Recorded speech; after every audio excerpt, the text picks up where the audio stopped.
Chairman. Don't do that. Let it go. I was going to put on my desk. I don't put on my desk. I'm moving. Distinguished colleagues, this hearing is called to order. And we start by invoking the presence of the Almighty Leader by asking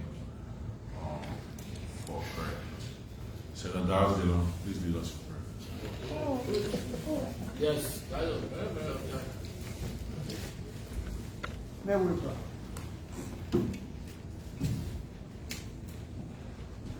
Father, thank you for today.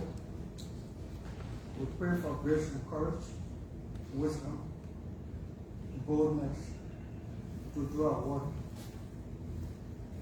for country and people to the glory of your name. Amen. Amen. That was a forever prayer. Thank you, Senator. Sergeant Ham, please administer the oath to the witness.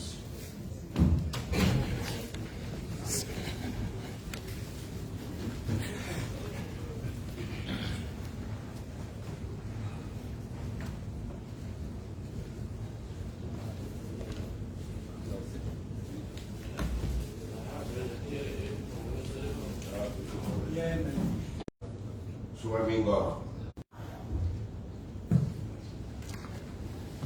Judge, the nominee on this day is Fabian Lai. Thank you. At this time, we'll ask the Vice Chair, the Committee on Hydrocarbon and the Environment, Honorable Senator Johnny Page, to please deliver comments.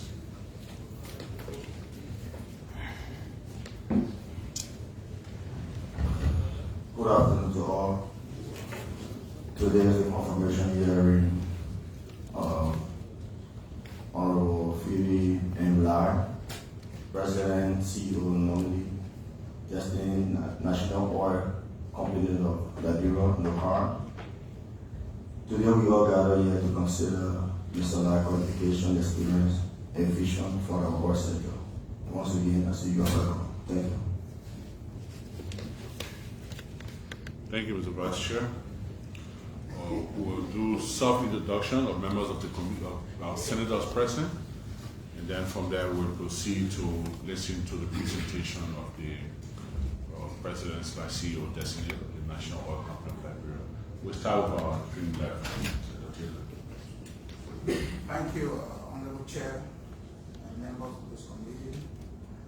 My name is Senator Simeon Taylor, Senator of Grand Cape County, Chair of the Senate Committee on Mines, and member of this committee.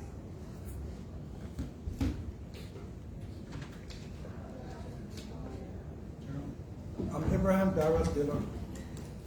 I'm humbled to chair the Senate Committee on Foreign Affairs, and I'm a member of this committee on Hydrocarbon and energy. I'm Tabama Fabian Lai, Senator of Grand Cape County. I chair the Health Committee at the Senate, and I'm a member of this committee.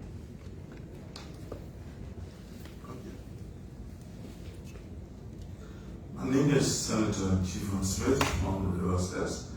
I chair the Agriculture Committee of the Liberia Senate, though I am not a member of this committee, but I'm coming from the coastal land counties.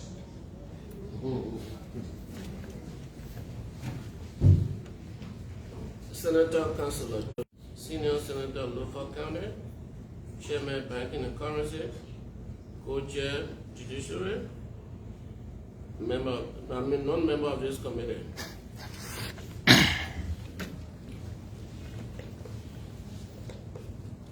Okay, again, I'm Senator Johnny Page, Senator of Montgomery County, Chair of the Committee on International Governance and Reconciliation, and Vice Chair to the committee. Thank you, colleagues. Senator Edwin Snow, and I chair this committee, and I'll be conducting this hearing today alongside my colleagues. Mr. Nominee, the President of Liberia submitted your name to the Liberian Senate as per the Constitution. for confirmation hearing. Today, like my colleagues in the Darius Delon will say, you are here for a job interview. Notwithstanding, in your case, you've acted in the position for several months before you were nominated by the president. The committee will now turn to you to give us an overview. Give us an overview of your performances at the National Oil Company of Liberia over the last few months, and then followed by your vision. The floor is yours.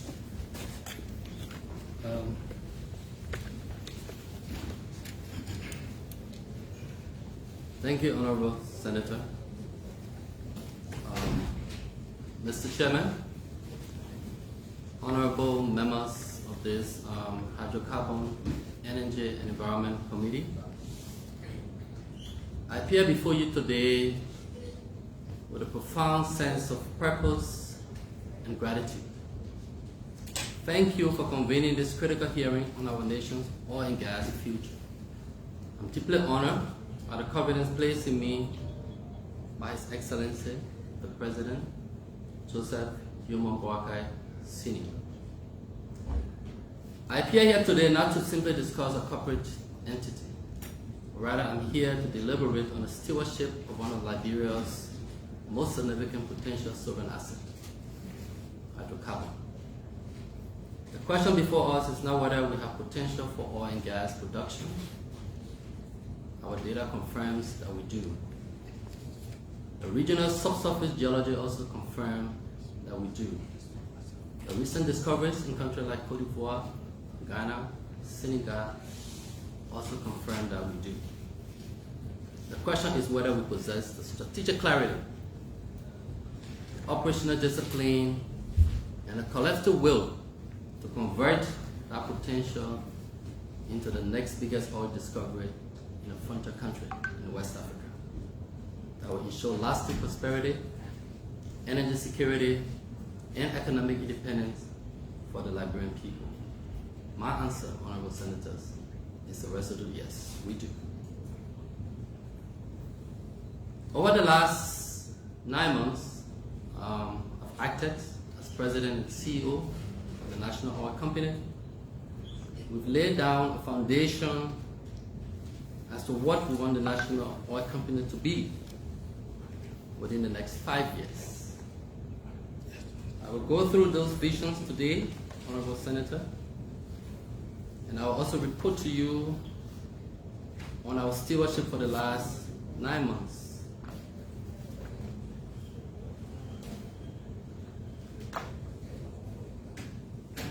At the close of this presentation, I will submit to you a report of that stewardship over the last 9 months.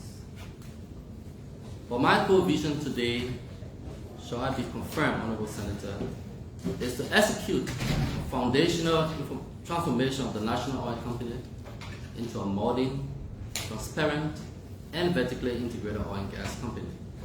We will evolve from a passive holder of assets into a dynamic engine of national development, actively engaging the entire oil and gas value chain, upstream, midstream, and downstream, for the benefit of every citizen of this country. This vision, honorable senator, will be built on a non-negotiable foundation of 5 principles. Principle 1, it will be based on data-driven sovereignty. What do we mean by that? Our national data is a strategic asset to be secure, enhanced, and leveraged for the good of the Liberian people. We want to increase government ownership. By that, we want to maximize government share and benefits from the oil and gas sector. Through our executive allocation option, we intend to achieve that. Inclusive partnership. We want to attract a diverse ecosystem of oil and gas companies, from super majors to independents and indigenous companies. We also want to create an integrated value chain for the oil and gas sector. By this, we will ensure that Liberians benefit from the wellhead to the gas pump and beyond. We want to upskill competent workforce in the sector. We want to provide adequate training and capacity building for Liberians to compete in the oil and gas space. Honorable Senator, to translate this vision into reality, I present a detailed actionable blueprint consisting of 10 interconnected strategic focus areas. 1, we want to increase our data library. As you all know, energy starts with data.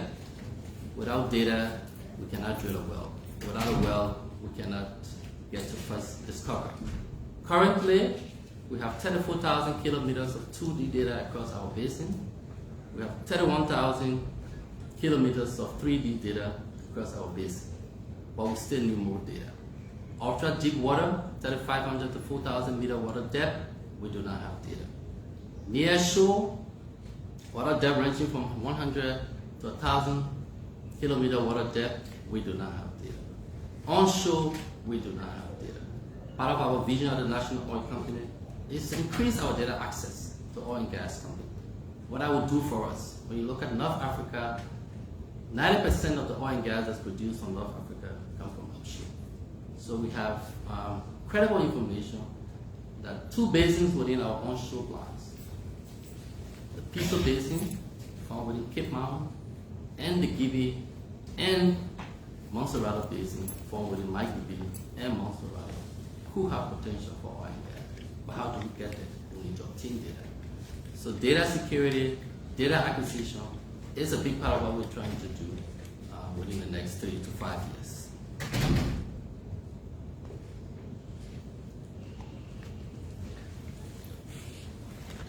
Marketing, promotion, and local capability building is also one of the key areas we want to focus on within the next 2 to 5 years. Our role at the National Oil Company as a commercial state-owned enterprise for the government and people of Liberia is to promote and market our offshore opportunities. To let the world know what our subsurface potential looks like. So over the next years, those are some of the key things we will be doing. Promoting our offshore potential, not just telling the world what our subsurface potential look like, but what above ground look like.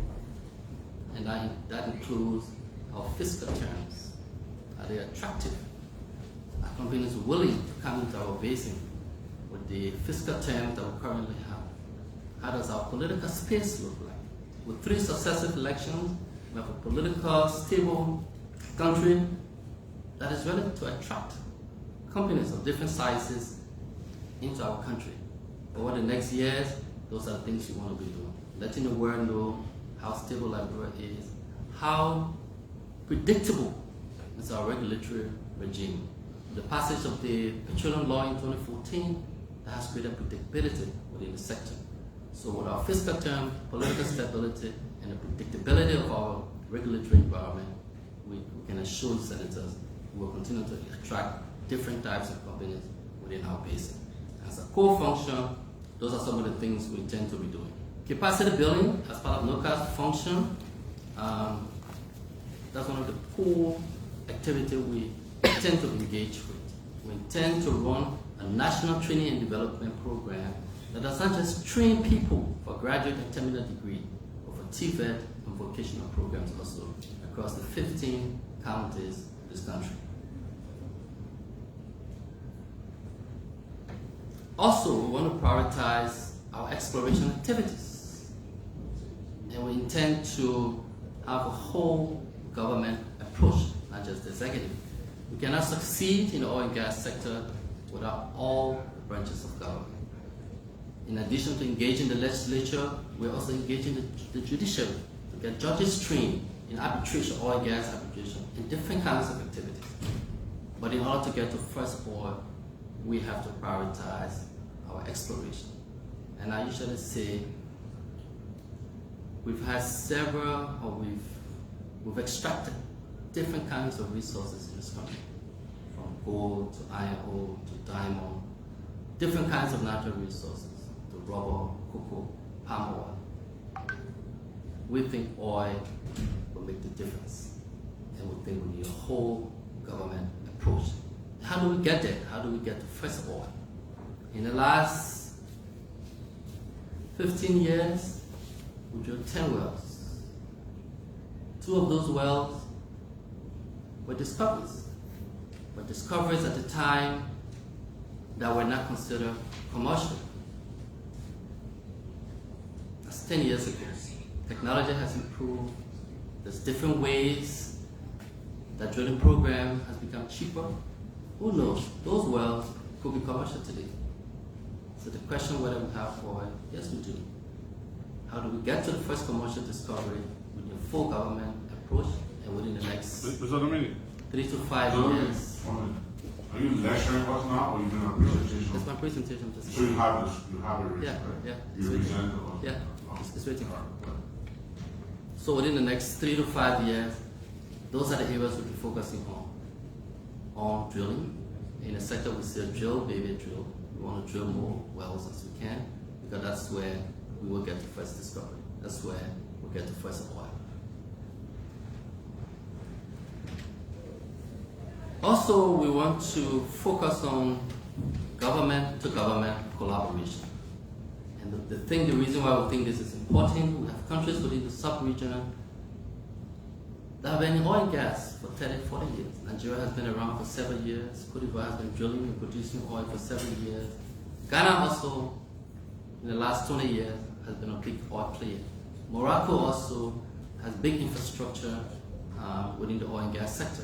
We also want to focus on how do we collaborate with these countries, how do we share information with these countries, how do we learn from their mistakes, how do we learn not to repeat the mistakes that we made in the past. So we've been working with different governments on different collaborating areas, and we'll continue to do so as the years unfold. The fifth area we want to focus on is the executive allocation. The 2019 law passed by this honorable body created a third option in which petroleum license can be granted to oil and gas company. And that option, the executive allocation, provides or creates the platform for the national oil company to be granted 100% equity within an oil and gas acreage. Over the years, we also want to focus on that. We want to ensure that government has a bigger stake within its oil and gas activities.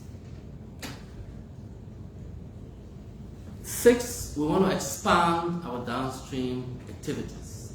We're a national oil company, we're a commercial entity. Our law provides or gives us the option to do downstream activities. And we want to also copy from other countries.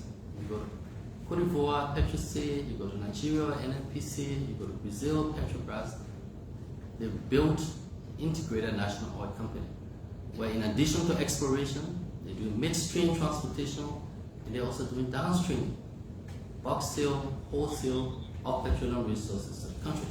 And the reason why we think this is important because the petroleum law, NOCAL is responsible to manage both the citizen and state participation. Hopefully we do have a discovery in the near future. We are supposed to lift and sell the entitlement on the citizen and state participation. It is time to start preparing for that. That's why we want to go downstream and we think it's important. Finally, we intend to do a logistic hub in Buchanan. We have 201 acres of property in Buchanan. Within the next 5 years, we want to build a logistic hub in the industry. It's called a showbase. What that will do for us. In the past, our past drilling program, a lot of the services that were provided to oil and gas companies drilling offshore were provided from foreign countries, from Ghana, from Cote d'Ivoire. Freshwater services, petroleum services, catering services, transportation services, lay-down yard, warehouses were provided from foreign countries. We want those services provided from Liberia. And the reason it's important because those costs that are incurred by these oil and gas companies, they're all recoverable. So the more oil companies pay by acquiring services from foreign countries, the more it is to the government that will have to pay for those services in the future. So we have a big showcase planned in Buchanan, and we're hoping within the next 3 to 5 years we can realize that. Honorable Senator, I do not just want to come here and bold you with words. I want you to hold me accountable.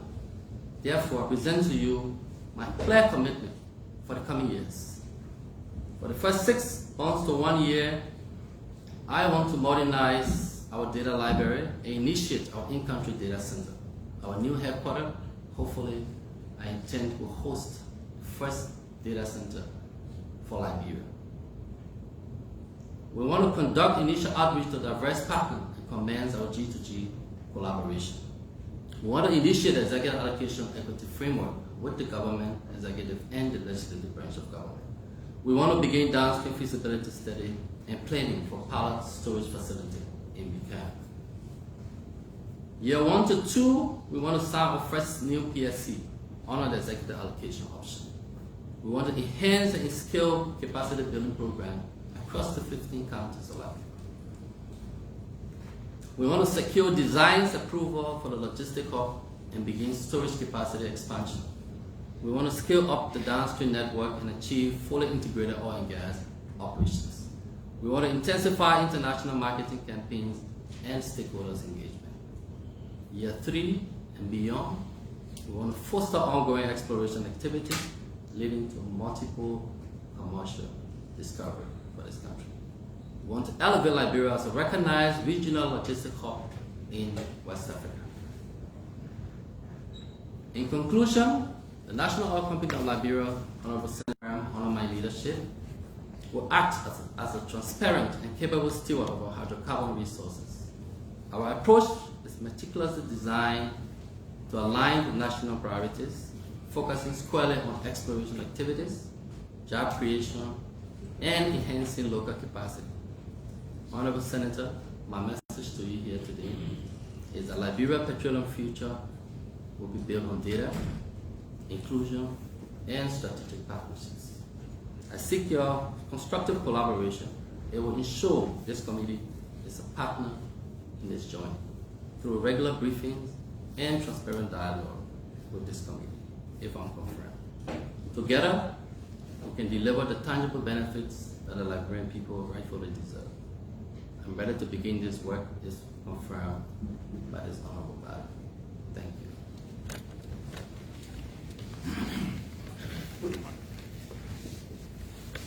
Thank you, Mr. Nominee. Thank you very much. So we hit the ground running. We listened to you, your achievements for the last 9 months, acting, your current state, and the future where you want to take the National Oil Company of Liberia. Senators will now engage you interactively. We look forward to you answering the question. Remember, you are on an oath, so we expect the truth and nothing but the truth. So it's going to be interactive, and there's no time limit. This is a very important center.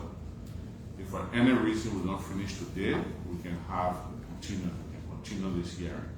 But senators will be given the free chance to ask you whatever questions they have, then we'll determine from there. So, Senator Stephen Taylor, you have the floor. Thank you, Honorable Chair. During your deliberation, you said you do not want to repeat the mistakes that were made in Town Park. What were those mistakes? Senator, oil and gas is an extractive resource, particularly NOCAL.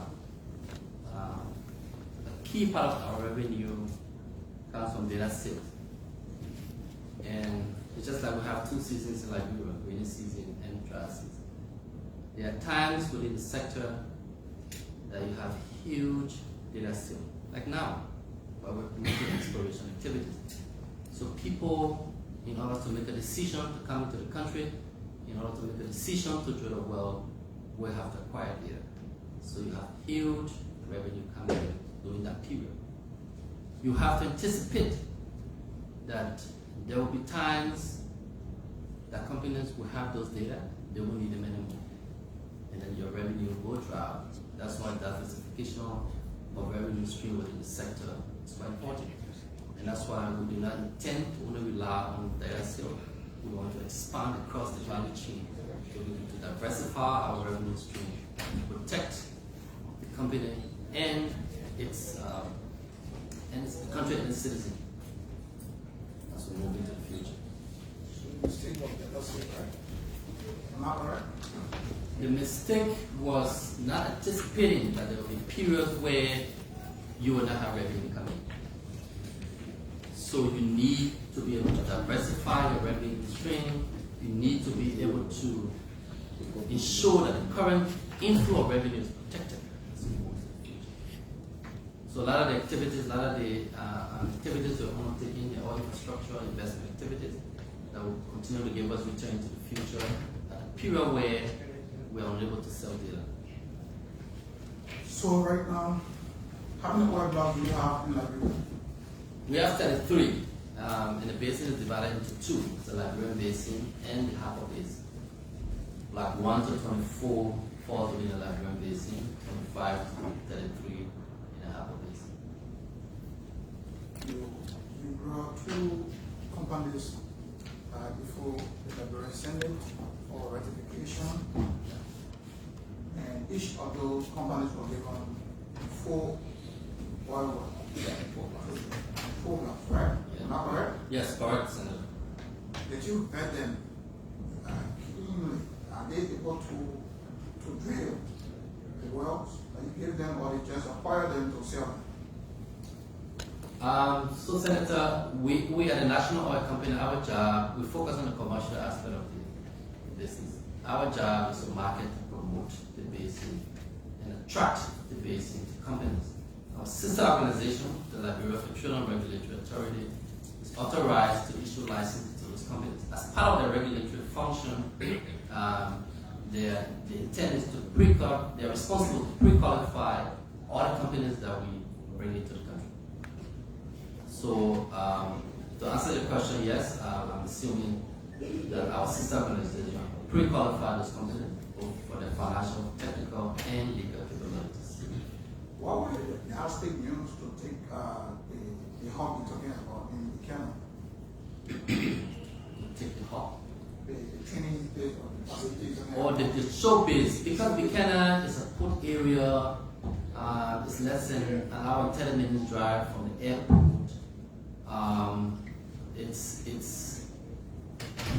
It's a commercial hub too, outside of Monrovia, and the cost of land acquisition also there is not as compared to Montserrat. So those are some of the reasons, among several reasons that we chose Buchanan.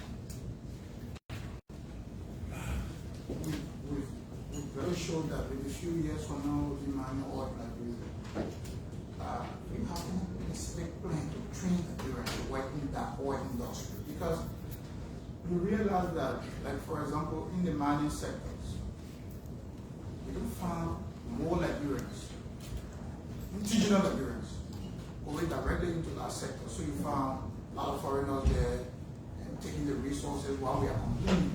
And because we have not invested so much in training our people to actually mine our resources, so most of the time when we discover our resources, we find people from foreign countries, like you said, even to cater. At first you hear people from Ghana coming to do catering here and the rest of it. Are we prepared now? Or do we have a plan to prepare our people to engage directly into the oil industry where the economy of the country will be strong? Or we just prepare to give it out now and then all of foreign nationals come and take all the resources and carry back and then we stay here and continue to violate what is happening in the mining industry? So Senator, interestingly, I've asked that question, when you look at the NOCAL Act, part of its key function, noted that is body, is National Training and Development, National Committee. And it's a responsibility that we do not take for granted. As I stated earlier, part of my plan, National Training and Development is a key aspect.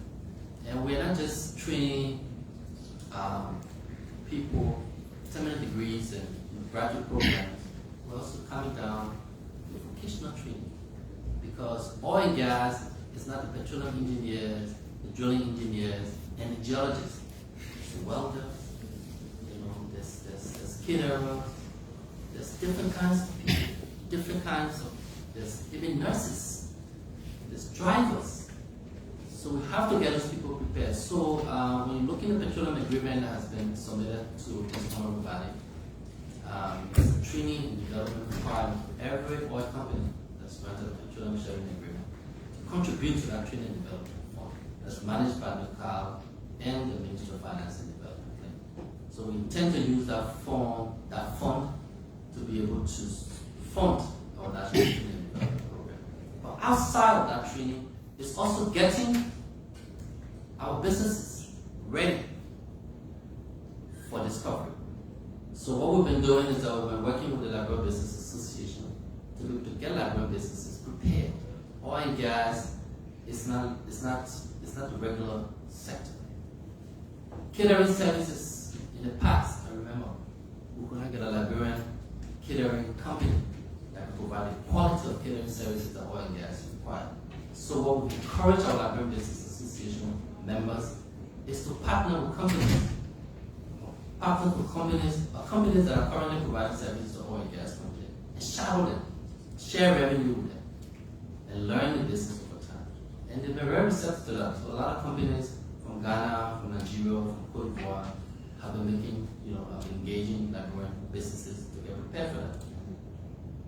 So, look, talking the talk, I want to see the walk.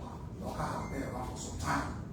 That's the work, Senator. Yeah, engaging in you were not there, so I'm not really responsible for that. But local have been around, and I guess those who came here for confirmation have said the same thing that you're saying there. So most of the time we talk the talk, but don't walk the walk. But what I'm saying is no pleasure to Senator. Sorry.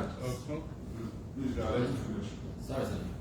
So you are saying it very good today. You came for a job interview, you want the job. You say all the good things that we want to hear, you say it, but you will not walk the walk. Are you just saying those things because you want a job? Or you saying it because you want to transform the oil industry? Those are things we already do, Senator. We just need to expand on it. The Liberia Business Association, I'm in contact with them, I've introduced them to companies in How Ghana. do you say to me that you're already doing it when your car have not even engaged one vocational school to say teach this course? Specifically for us, when students graduate from here, to be prepared to take them in the future. And you just engage in Liberian businesses all over the place. Let me tell you, one of the major problems we have in this country. Most of the time people say Liberians are not reliable, we are not trustful, and the rest of it. The biggest college we have in Liberia is the business college. But yet, when our students graduate from that college, they cannot have job because the Lebanese, the Indian, and all the people will say they are not reliable. We need to spend money. People need to spend so many $1 million to carry our people and do a pilot project. How they do their bookkeeping, how do they save their money, how do they transact businesses, and the rest of it. Those things cannot happen from the blue sky. You have to go through some training. I guess it took a lot of years to learn what you learned. And you have to go through that training. And you saw Ghana, before they started mining the oil, they train their own people. Every time we bring somebody to my friend, they tell Ghanaians to come here. I feel jealous about that. I'm very patriotic. I feel jealous about that. The last time, Senator Dylan, I saw in the place there, we were eating, they say, they get a 3-year visa, people are rejoicing. I say, I'm not happy. Because the 3 years you go America, sit there and don't come back to face this country. I was not happy about that. And that justified it. Please, you may be offended, but all the talk we talk here, walk over. Then don't have established a school or link to a school that they can support. And specifically send students there to learn oil and gas. So that when people start drilling the oil, we find that you qualify already to work in that industry. If not, when we start drilling the oil, Liberians will not be qualified to work in that industry. And maybe we think that we're acting smart or acting cheap to ourselves. Let us put the money there now and start training our people so that we can have the job. And Honorable Chair, I want to say thank you for the time. I'm going to keep the elephant. Yeah, I just went to case mom because two persons died on Saturday morning. The elephant killed someone, and just yesterday again, the elephant killed another person. So because of that, I was choosing the chair to give you the opportunity to speak to you first. Thank you. So thank you for the time, Honorable Chair. Thank you, sir. I'm leaving. You don't represent just you or over senators? Senator Dabai, she would be here and I'm going to represent us there. Yeah, of course. He and I got sorted already and we agree with Senator G. Smith, you're recognized. Thank you very much. Mr. Nominee, welcome again. Thank you, Senator. This whole Republic of Liberia's attention now, because your center, if not, is the most, is one of the most important centers that will feature this country, especially in our own county. And so, from Bombing all the way to Maryland County, everybody attention. While I was telling Lofa County that when we're coming to discuss rural DC with the people of it, now we're talking all, we're talking the sequels.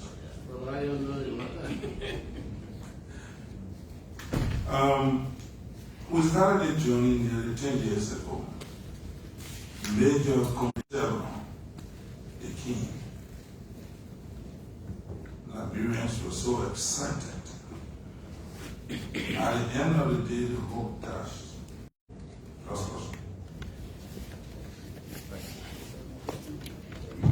So, Senator, for the record, we have not been able to establish that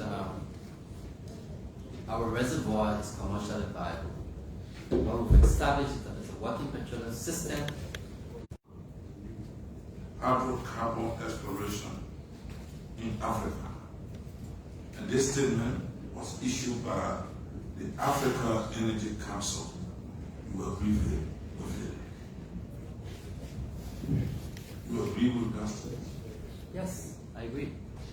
That we are yes, we are an attractive destination for several reasons. According to the Africa Energy Council, Yeah, energy chambers, energy council. you have 29 offshore blocks. 33. 33. Yeah. But according to the article 29. I don't know how- 29 offshore blocks were put up in the last bid round, Okay. not 33. So I guess they were referring to the 29 that was on offer at the time. Now the journey between discovery and production, long and complex. How many companies you have identified to take at Liberia and all with this on this job? Currently, we want as many companies as we can get, but sometimes which is How many you have casting? currently we submitted 2 companies for 8 blocks. We're continuing to work and promote the country and the basin to the world. So we hope we can convince more companies to come.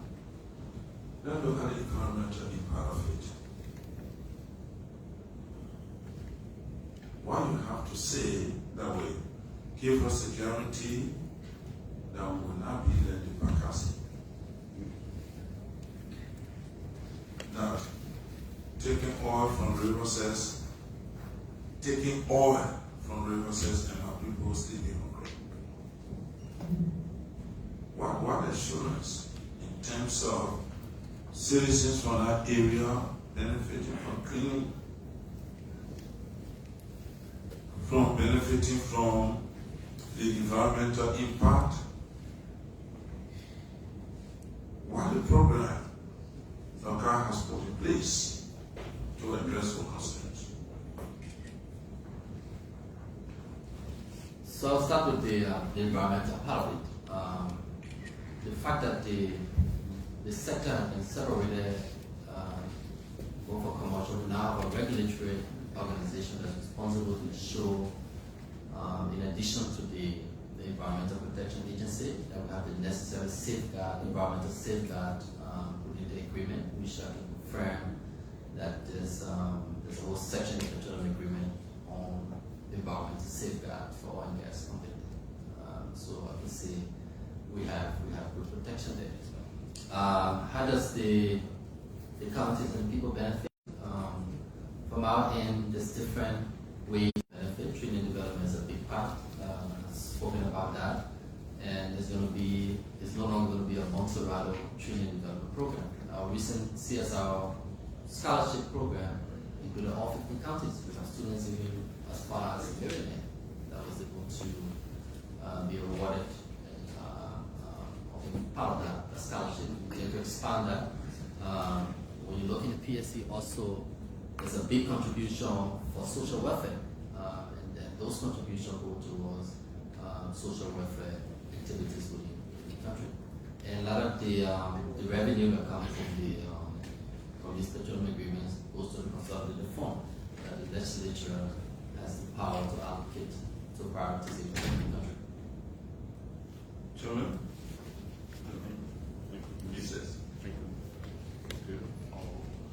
Just wise, Senator Taylor was questioning Senator who came in and asking for introduction.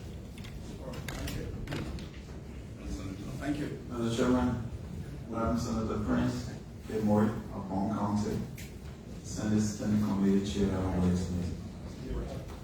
Thank you. Thank you, Senator.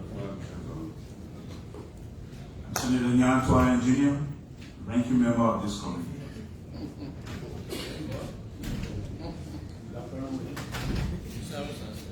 I am Samuel Gombe-Koga, Senator of Lima County. Thank you, sir. We'll now give the floor to Senator Ibrahim as the most welcome.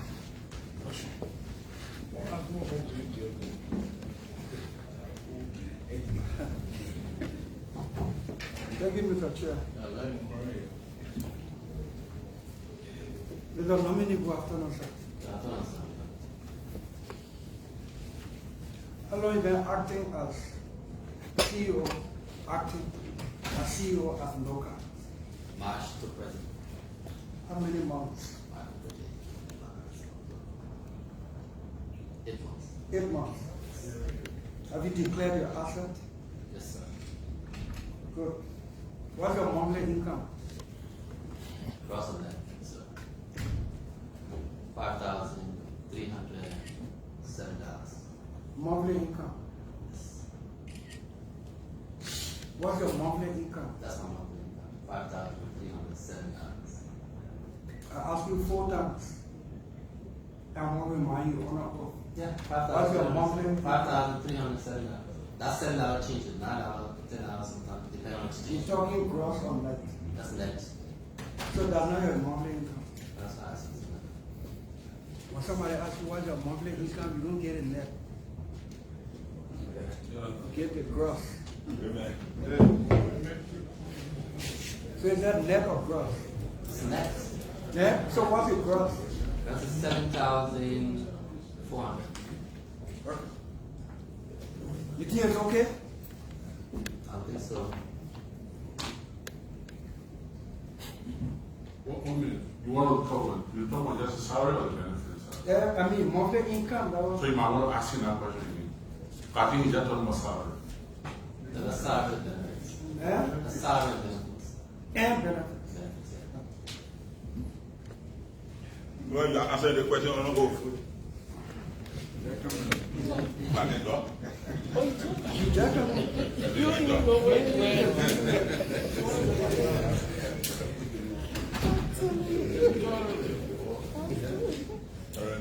Mr. Nominee, Yes, Senator. Thank you. there are people who can get annoyed sometimes when you ask these questions.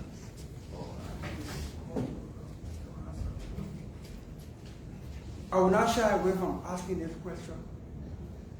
because your response can help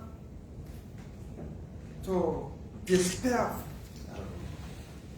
a lot of speculations, rumors, truth or untruth, about what public officials say.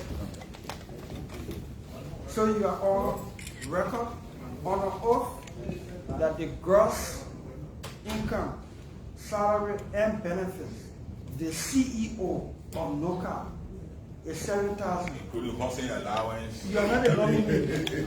No, you're not a nominee. I think include, Yeah, don't worry, yeah. No. Okay, yeah.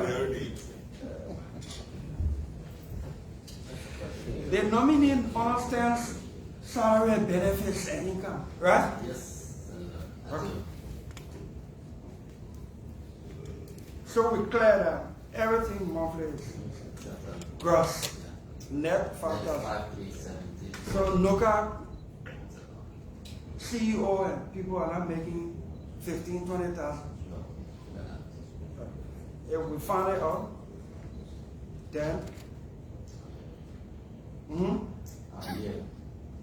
no, you will not get the here. No, we will find out. And we'll find it out all of us. Yes, And you know the consequences, right? sir. Thank you. Let's proceed.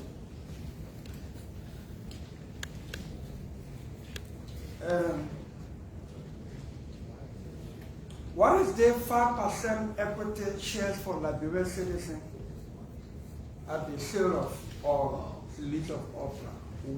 What does that mean? Okay, so the original petroleum law, the 2014 petroleum law, provided for 10% state participation for the state, 5% citizen participation for the citizen. The 2019 amendment to the law included a new 5% for Liberian-owned businesses. So if you're a Liberian business, you have interest in investing in oil and gas program, every petroleum agreement is required to have 5% that's owned by Liberian company. So every agreement carries 20% for both the state and the citizen and Liberian businesses. The 5% Yes. share is when local leases or sell or block 5% for all Liberian citizens. No, so every petroleum agreement has so it's a carry interest. I think I should clarify. Carry means we're not paying a dime, right? It's free equity until commercial discovery, commercial production. 5% for citizen, which goes into a citizen fund in the future. 10% for the state. So the state 10% can move to the consolidated, and the legislature can allocate that. But the citizen, no, it has to go to a citizen trust fund. Then there's a 5% requirement for Liberian businesses. So if John Brown is a Liberian company that has financial resources and on investment program, every petroleum agreement should contain a 5% for those Liberian businesses. So let's get it clear. Yeah. We're talking 20%. 20%, yes. So the state and the citizen is carried, sorry, and then the 5% for Liberian business is paid interest, meaning you have to contribute your 5% equity to the oil and gas program. It's not free. So let's come back again. Yeah. It's 20%. It's 20. 10% State. state. Carry, me free. Free care. It goes to the consolidated account as determined by the government. Yes. 5% The citizen. for Liberian-owned businesses. Liberian own businesses, yes. Correct? Yes. Another But 5%. that is paid interest. I got that. Yes. Another For 5% citizen. for citizens. Free. Free. Yeah. Good. All citizens, right? All the citizens. So how do they get it? So it goes to a citizen fund. Okay. And then there's a whole trustee that manages the fund. Where is that from? No, we have not established the fund. Why? That's okay. why we're coming with all the questions. So the fund should be established. I'm asking you now because you have local now. Yes, so I want to tell you how it's structured. So the fund should be established 3 years after the formation of the LPRA by the Ministry of Finance and Development Plan. NOCAL has no say in that from the onset. We manage the fund when we start commercial production and when we sign the petroleum sharing agreement. No, before you manage the fund should be existing. The trust. That one, I know, that's Yeah. not fund, right? Yeah. So it should be established by the Minister of Finance and Development Plan. I know it's not you, but when the local board chair came here, I remember these things doing confirmation hearing, so it can help to aid my oversight function on the performance of those who are confirmed.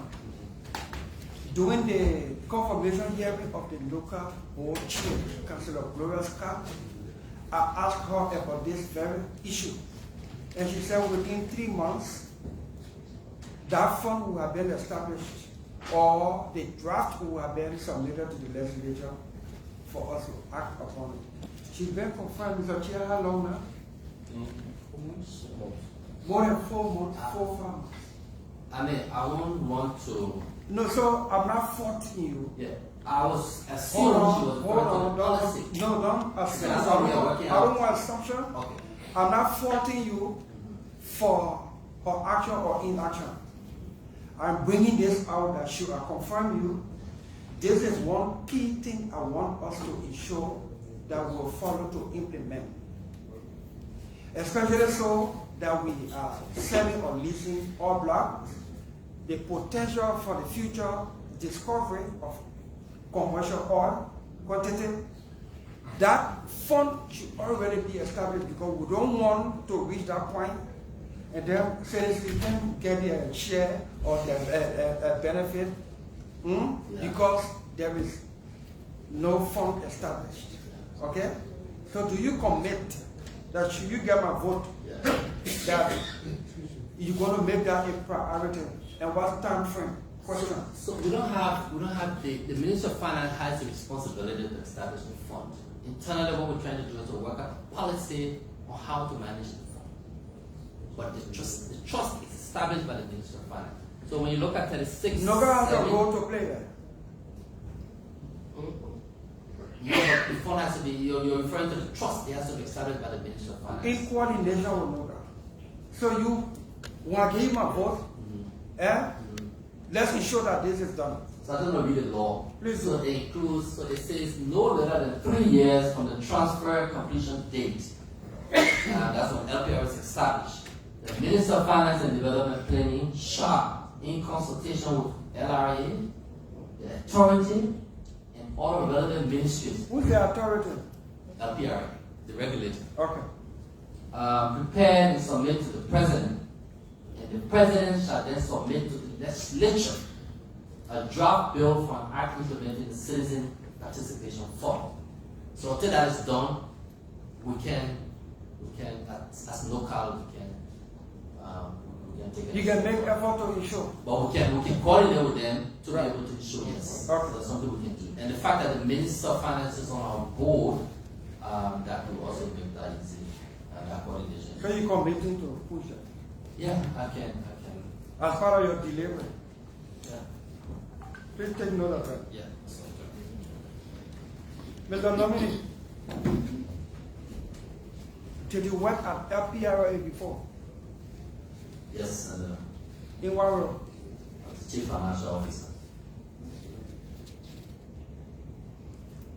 Data management. Who should manage the data? Is it NOCAL or the regulator? NOCAL is a commercial. No, data is a commercial function. It's selling and buying. So as soon as you regulate, as soon as you give that to the regulator, you get it involved in commercial activities. Other jurisdiction, because the way it is structured, you have some regulators still dealing with data to some extent, but those countries don't have a structure like we have the LPRC. We have LPRC downstream regulating, then you have local LPR. The way our jurisdiction is structured, we have a law, what our law provides, local manages the data. One minute. LPRC downstream. Local is what? Is it downstream or upstream? We currently focus on exploration, but we want to be an integrated company. So according to the law, is local upstream or downstream? Downstream, upstream, and you are in the commercial arm. And who's the regulator and who owns the data? That's the question, sir. They don't answer. Now what you think, what the law says. That's what my initial response, what the law says. That data sale is a commercial function, so it's managed by the local because of the law. I can quote the section of the law.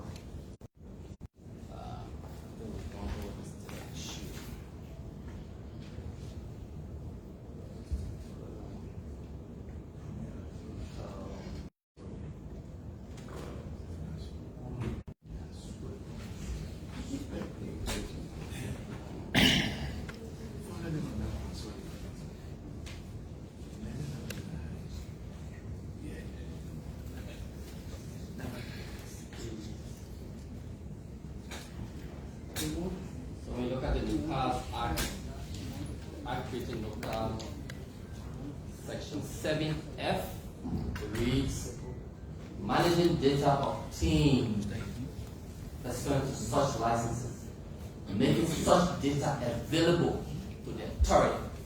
So you can't be managing data and not making it available to you. In a useful and timely manner, and marketing such data in accordance with the applicable terms of the relevant licenses, independently or pursuant to a background established and administered by the authority under the 2014 Petroleum Law.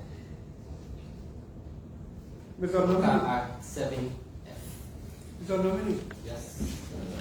you remember I asked whether you were in the employ of LPRA 4. Yes.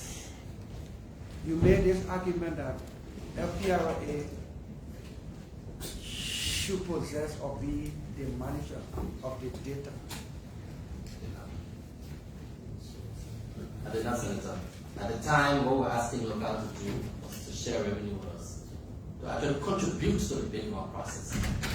And that was because of Section 78 under the Petroleum Law that requires local to fund background activities during the formation years of the LPRA. So it was not Section 78 of the Petroleum Law that set that requirement. So we were asking local at the time to fund the background activities. But we're not asking them to take over data management. You want me to read that and remember? Or you okay with that? I don't need recollections anymore. Okay. Do we sell or lease all blocks? So, our first thing is not even oil black, it's acreage. And oil black is just the Yeah, they're not so there. it's They lease. moving, yeah. So it's lease. The petroleum law requires us to lease the acreage for 7 years. So we don't sell. We don't sell. So you lease it for 7 years. That's why after every exploration period, you relinquish. That means if I give you 4 blocks, I will give you total 4 blocks. After the first exploration phase, which is 3 years, you relinquish 25% of the blocks and you give it back. It's leased to you. After every exploration period, you relinquish 25%. And after 7 years, If you can't meet up with a work program, you can ask for extension. If you still want to continue to explore. so we don't sell. No, we don't sell. Let me We lose do it. not Mr. Nominee. sell. It belongs to the Mr. country. Nominee. Nominee. No, we don't do that. Oh, no, I'll just answer the question. Yeah, no. You know, my questions, if you take note, is not to test your ability. There are 2 reasons people can ask questions. Either to test their ability, or to want to question, or to be informed, or educated. My question is not for you. My question is to help to educate. That's why I'm emphasizing on that. Sorry. Yeah. Oh, the last said all block. Said, do again. Do we sell? No, sir. We do not sell our oil block. We lease them for 7 years, maximum. And after the 7 years, We relinquish the blocks. then it comes back to the country. Come back to the country. Don't care about the rental.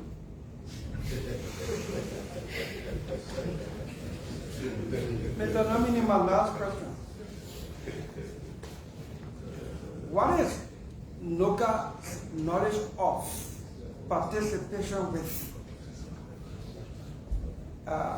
the recent list of all blocks to Oranto and Toto?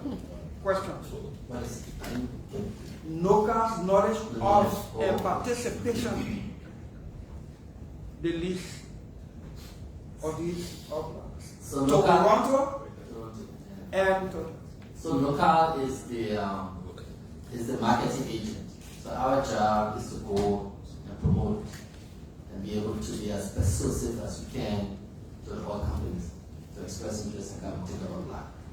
So when those companies express interest, then we take them to show them authority to be able to acquire a license. As part of the license acquisition process, these companies are pre-qualified. So participate up to the point where the companies told LPRA to pre-qualify. And then when the negotiation is ongoing, because of the citizen and state participation interest that's managed by NOCAL, we have to sign a joint operating agreement with these companies because we become a party to the agreement when it's ratified. So that's the rule of NOCAL. So is it safe to say that NOCAL spotted, recruited, and brought forward Oranto? I would say And so and presented to LPRA. I would say we promoted the country and the subsurface potential to Oranto for different reasons. One, we earn revenue from that service. So it's like when you conduct a bid round, several companies will come in, pay bid fees. By the end of the day, you select one company for that service. So let me ask my question again. So NOCAL forwarded Oranto to the regulator for the licensing? Yes, I would say it's the language you're using that's so when you promote the basin to the company, the first place they go, they look at the data. At that point, NOCAL is making money. So we want to promote the basin to as many companies as possible because they will come and acquire our data. So as long as NOCAL is making money, the repetition of the... No, at that point the company is not qualified because you have to be pre-qualified. Okay, so when they acquire the data... Mr. Nominee, in order for LPRA to license any exploration company or oil company, NOCAL has to pre-qualify. No, LPRA will pre-qualify. So LPRA does not go looking for customers. No, their job is... NOCAL does. Yes, our job is to promote. So NOCAL send also saw Oranto and... Pre-qualified and see why they qualify. That's my question. So that means NOCAL also had a role in forwarding Oranto to LPRA. Yes. Did you do due diligence on the history, background of Oranto? That's a regulatory function. So normally, we check your financial capacity. Yes, do you have? Can you fund the drilling program? Yes. Can you afford our data? Yes. Do you have a history of drilling in this sector, or do you have a history in the oil and gas sector? Yes. We follow the LPRA. Because we are not the regulator, they are responsible to vet and validate the company. We'll let the regulator do the job. So the executive, the president nominates and sends the nominees here. And then we do the hearings as in interview. And we pass it. When you're doing work, the whole country can forget who nominated. The process of deriving the decision to nominate, everybody said that the Senate confirmed the person. My question to you, Mr. Nominee, is NOCAL had a huge role in recommending or selecting Oranto. Did you do background check on Oranto's history with our oil basin or oil blockade? Yes, of course. And what was there? What informed your recommendation or selection of Oranto owing to what their background and history with our oil basin? So the history of Oranto farming in to Chevron 7 years back. The concern we had, or the issue we had at the time, we've corrected that issue. When you farm in and farm out, it's a normal sector. And the interesting thing is, and I would like to state that oil companies will compete against each other for land, and they will go and partner after one of the companies have won or decided and given that land. That's how the sector operates. At the time when Oranto farmed in Chevron, there was no safeguard, and that's why the country did not benefit from the transaction fee. Now, within the new petroleum agreement, we have a transaction fee set at 25%. So when Oranto or whatever company that comes in to our country and farm in with another company, whatever windfall profit it will make, the government gets 25% transaction fee. In addition to that, there's a windfall profit also that the country gets on the windfall margins. That's spelled out, provided for in our revenue code. So that safeguard is currently in the current petroleum agreement, but it was not there several years ago when Oranto farmed in Chevron. But we've corrected that mistake. We learned from that mistake in the past and we've corrected in the new petroleum agreement. So, Mr. Chairman, I just want to ask on the same subject. We have a duty as a government to inform and inform properly. Because everything is political propaganda.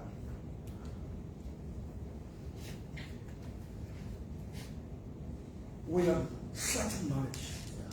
They go around to defraud, cheat the government or Liberia, or we the government back then simply did not do its own due diligence to protect itself from Oranto's future gains. So, Senator, I would say Oranto is a profit-making institution, organization. Their objective when created was to create shareholder value. So, and they intend to come and make this huge investment, take this huge risk, is to make profit. What we didn't do as a government was to have the necessary safeguard at the time. So we made a mistake as a government. And that's why we've corrected it going forward. So we got assurance that we've learned our lesson. I didn't hear you. We've learned our lesson, yes. And we learned it hard way. We fix it in these agreements. Mr. Chairman, are you thank you? Senator, give us So, is Oranto a good company?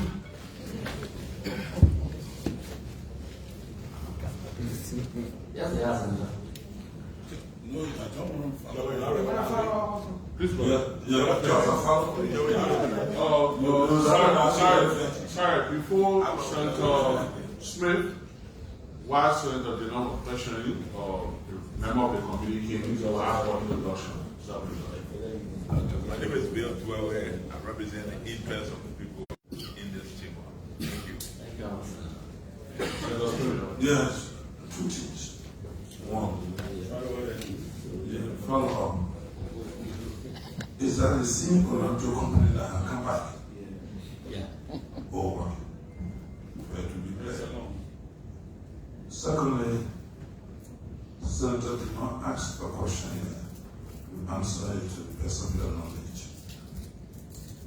But for the sake of the Senate, and tomorrow, the decision that will follow, if the otherwise is established, you say, what is the salary for your position? I'm not. $7,400. show office. Yeah. That's what makes sense.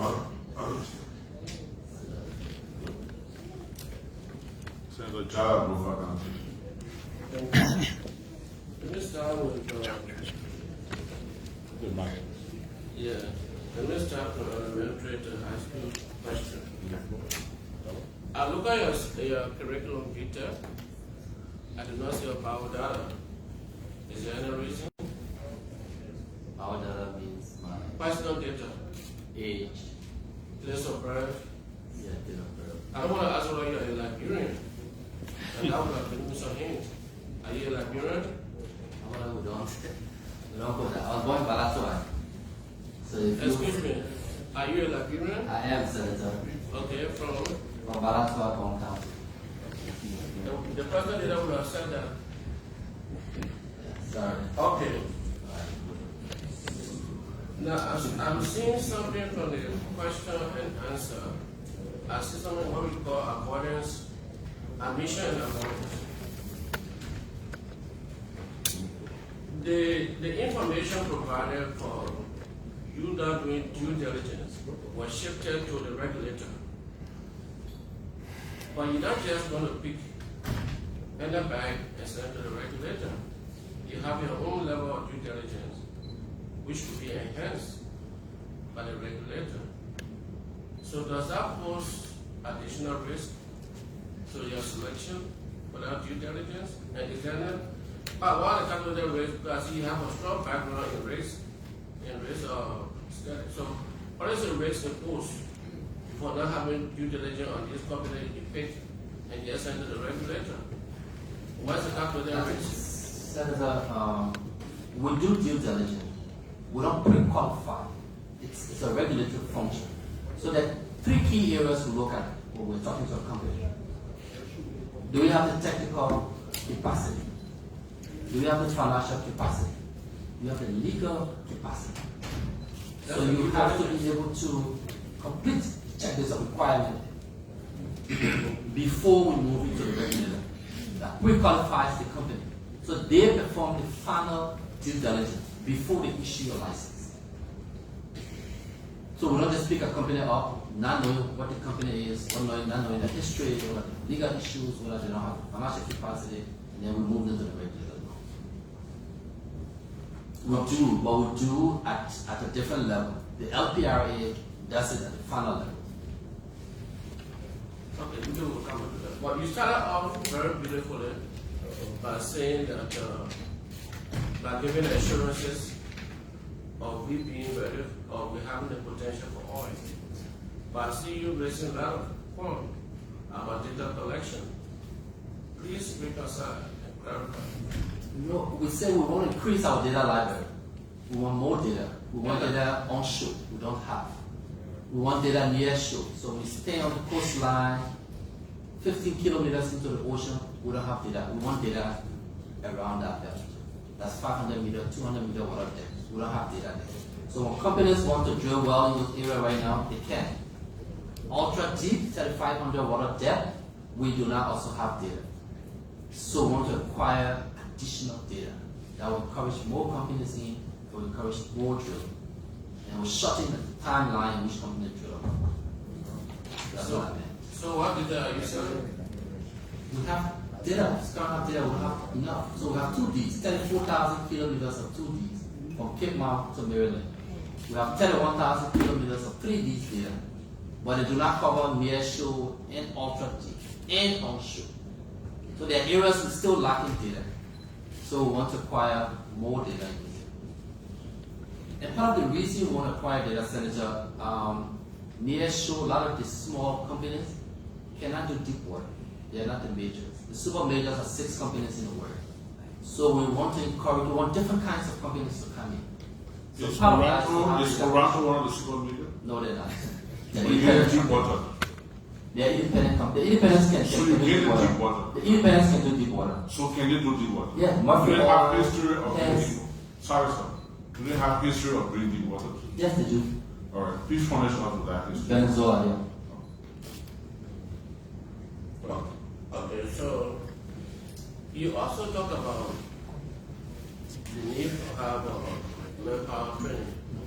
Do you have a manpower development program? And if so, what is the history of those that have been trained so far on NOCAL or NOCAL own assistance? NOCAL has a history of training and development in this country. Currently on our register, we have over 200 citizens that have been trained in oil and gas. And we're still compiling that data on different, and I see several of them sitting at the back who were trained by NOCAL. As part of our recruitment process is to be able to onboard gradually those who can afford to onboard. Part of the training program is to be able to, and that's what the G&G is very important for us, to be able to see how we can get some of these people seconded to different oil and gas companies and different national oil companies across the region. We have commitments, I can say, from a couple of companies to be able to send people on secondment for training, and that's the database we're relying on. And we'll continue to add people to that database as we train more people. But we have over 200 citizens that have been trained in the last 20 years of training program in oil and gas, different fields. But now they have academic degrees that they need practical, hands-on experience to be able to be ready for the sector. So about 200, how many do you have in your employ? Currently, our technical department is about 6. So there's a geophysicist, there's a geologist, there's a petroleum engineer, there's a chemical engineer. Yeah. And as we expand into these different activities, we'll continue to need more people. The question I asked, how many of the 200 do you have in your possession? 6. 6. So what happened to those that were trained? So they're in different sectors now. That's why we have to find opportunities for them in the sector. They have academic degree in the sector, but they don't have the experience. We find different programs to get them trained. And that's why most of the companies are also coming here. That's the pool they'll be hiring from. So if Total Energy, if you finally rectify Total Energy, and they're coming, that's the pool they'll be hiring people from. So that's why we want to bring in as many companies as possible, because then you get all these people who are academic in the sector, and you give them an opportunity to get experience. Is a precondition in their concession agreements? No, it's not, but like growing citizens are given first. Except what the talent they're looking for cannot be found. Thank you, Chair. Follow-up question. Senator Thank you. Thank you very much, Chair. Sorry, we recognize Senator President for submitting.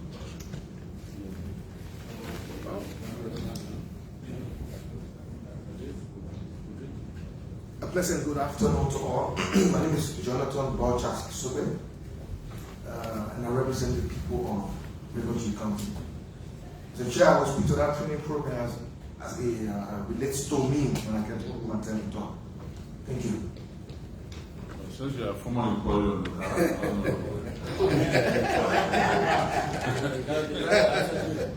So thank you, Mr. Chair. Thank you, Mr. Chair, and thank you, Mr. Nominee. Thank you for the work you have been doing at NOCAL and the very good plans you outline going forward if you are confirmed by this Senate. I listened to you and you spoke, as you spoke today, I showed the people keep on hearing you talking about the peaceful basins, and they are already excited that something is going to happen. But as we listen further, we heard that you still have way to go ahead in making that come to reality in terms of data acquisition.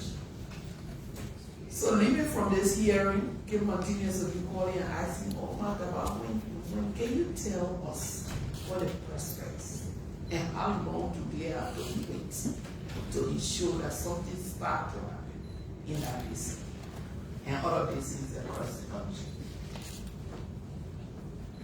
So we've, over the last 6 months, we've been working with different data acquisition partners. A lot of the big data companies, they don't do onshore. Fortunately, they focus on deep water data acquisition.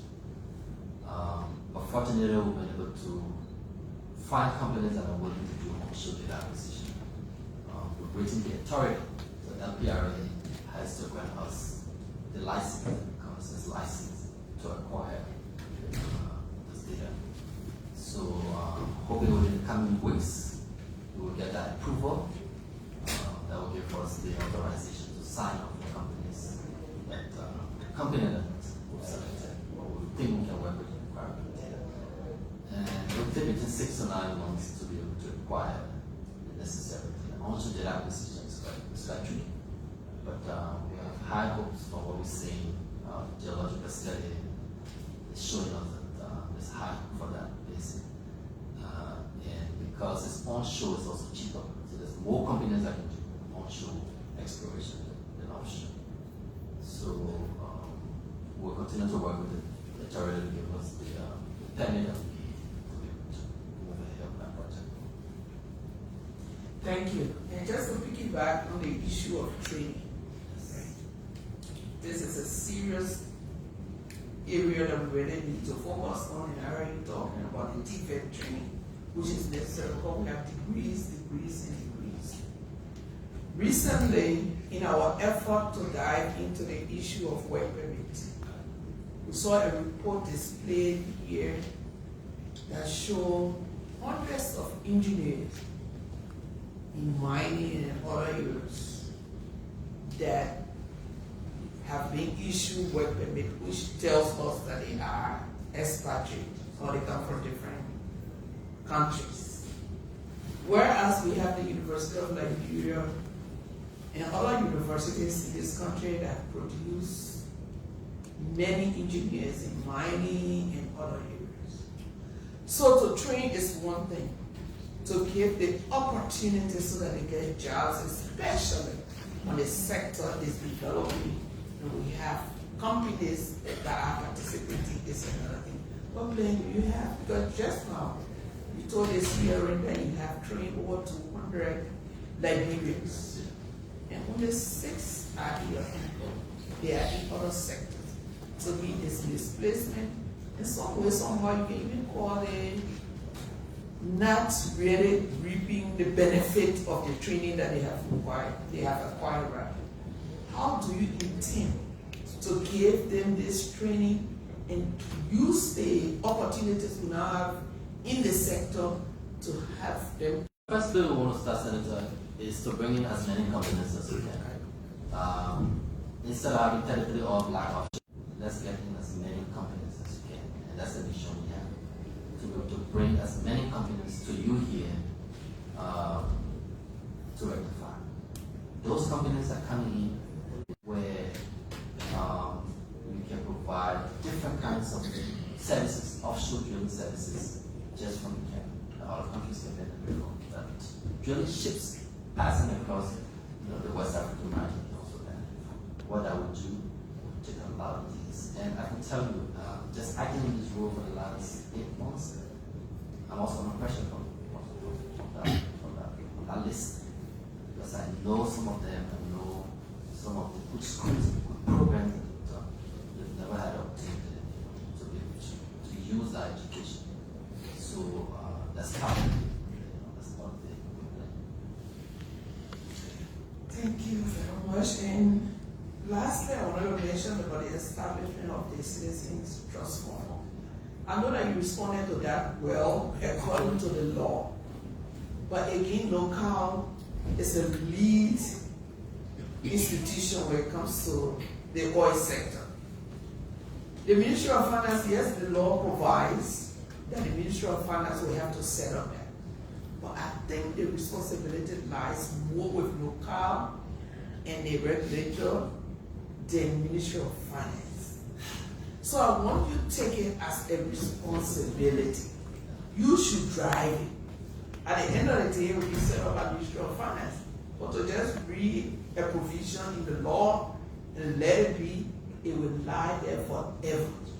From my own understanding of how I these agree. things I work. agree. So you have to take it as a colleague advice, you take it as an issue on your front burner to make sure that it is established. Thank you very much. Thank you, Mr. Chairman. Thank you, Senator. Thank you. Senator Bill Trotter? Okay, go ahead. Come back to you. Yeah, go ahead. Senator Fuller. Yeah, thank you. To the witness, there were questions posted relative to the experience and the capacity of Oranto. He said yes. And also have an experience in other countries that you mentioned, Venezuela. If so, how long have they been there operating? I don't have the actual year. Oranto has been an oil and gas company for 7 years. They have assets in Equatorial Guinea, they have assets in Nigeria, they have assets in Venezuela. No, I'm specific on Venezuela. You mentioned that as a case study. How long did they I have to double check the numbers. Okay. I can say off my head.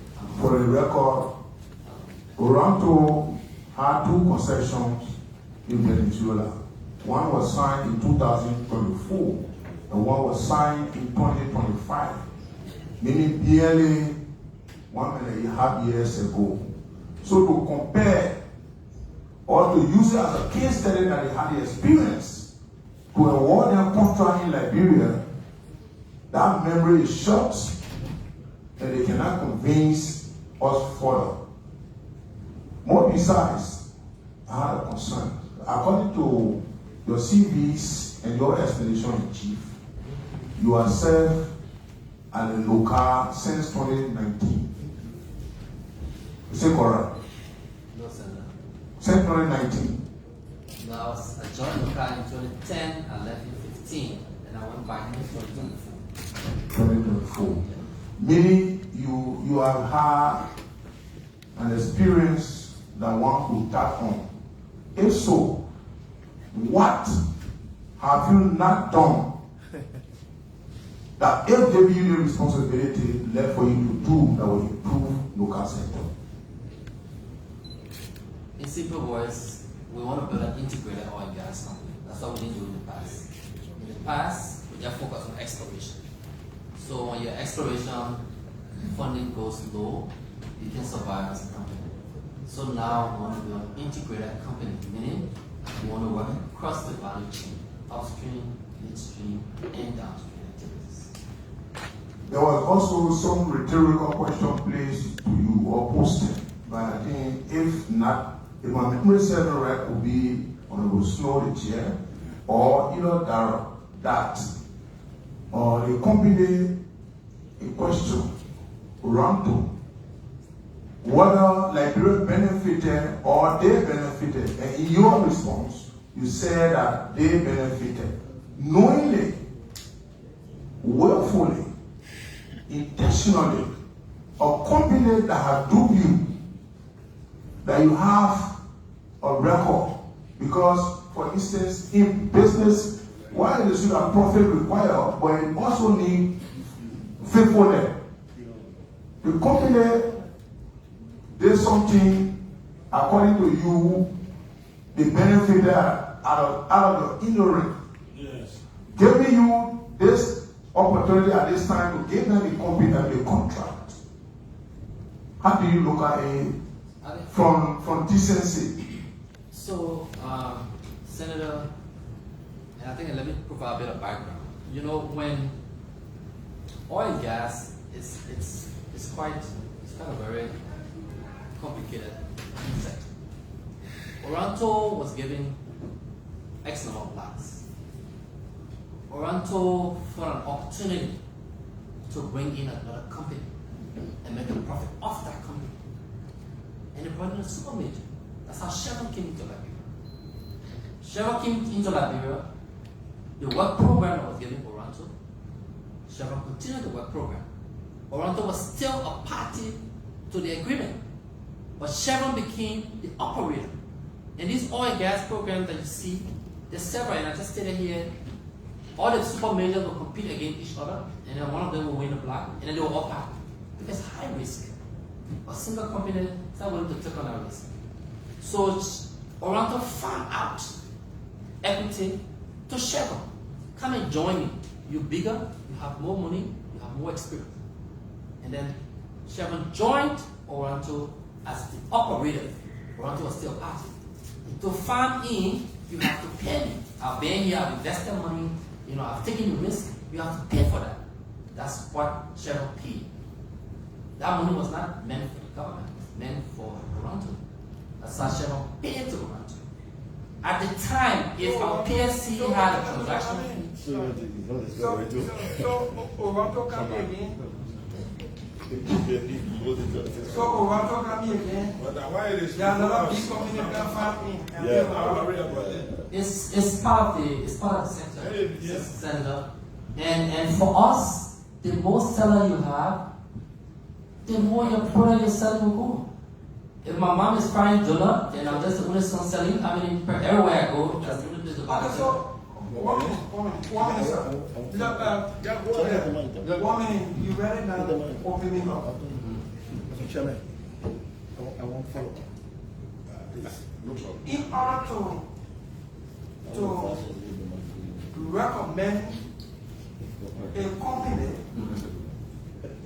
to LPRA for possible licensing, doesn't NOCAL have a duty of care to know that the company it is recommending has the capacity to drill? Because they come to explore for drilling. So I think I need to speak to this Yes, please. drilling program, work program. Senator, all you need is money. NOCAL can drill a well. NOCAL can run a work program if you have the money. If we have the capacity to, the oil companies don't drill well themselves. They subcontract. So all these big companies here, Exxon, Chevron. No, I want to provide. Give a general provision. Okay. Oranto have capacity. They have financial capacity. They have technical capacity. Okay, that's what I want to know. Yeah. They have the technical capacity, but when they get the block, then they can look for somebody who can farm. They have one situation like Liberia, yes, and they did that because I'm not Oranto, I don't speak for them, but as a business, I guess when they saw the opportunity, when a super major wanted to come and farm in, they made a business decision. If I was a businessman, maybe I could make the same decision. Okay, so again, What happened to us in the past can happen again. We have seen that happen again. I got that. The question is, what has elevated with Oranto? That Convince NOCAL to forward them to LPR. So with the assets that you have currently, if you have assets in Venezuela, you have assets in Equatorial Guinea, you have assets in Nigeria, that shows that you have funding. If you have funding, that shows that you can honor your work program, and which is our priority. How can we drill a well as quickly as possible? And the only way you can do that is if you have the money. Has Oranto drilled in any country before? Do they have a history? I would say yes. Equatorial Guinea, Nigeria, they have assets that they drill. They have onshore assets that they drill. Okay. Mr. Chair? But again, they hire companies to drill these wells. Yeah. So the service company does that. It's not much the company does that. Yeah. You still want to follow up? Yeah, I want to piggyback on his comments. Please. Okay. You still have the floor. So with me. Yes, sir. So I understand the concept of farming in and farming out. What I want to know is, because my tenure at NOCAL, we did not envisage around farming in with any other company, and so it did not form a part of our law. Have we learned from that mistake, and if yes, what are we doing now so that it does not happen again? So yes, we've learned from that, and we spoke about that before you came in. There's a 25% transaction fee. Right. In every petroleum agreement. If you farm in a partner, whatever proceeds you're getting from that partner, the government gets 25%. In addition to that, there's a windfall profit levied by the Liberian Revenue Tariff Authority. Currently, my understanding is between 6 and 15%. So 25 plus 15 is 35% government get for any farming transaction. So we put in the safeguard for that. Okay. Thank you, Mr. Chairman. Go ahead. Yeah, Mr. Nominee, I kept hearing you talking about local, what you want is money. I have not heard you talking about empowerment or human resource capacity building. I can't. Hello.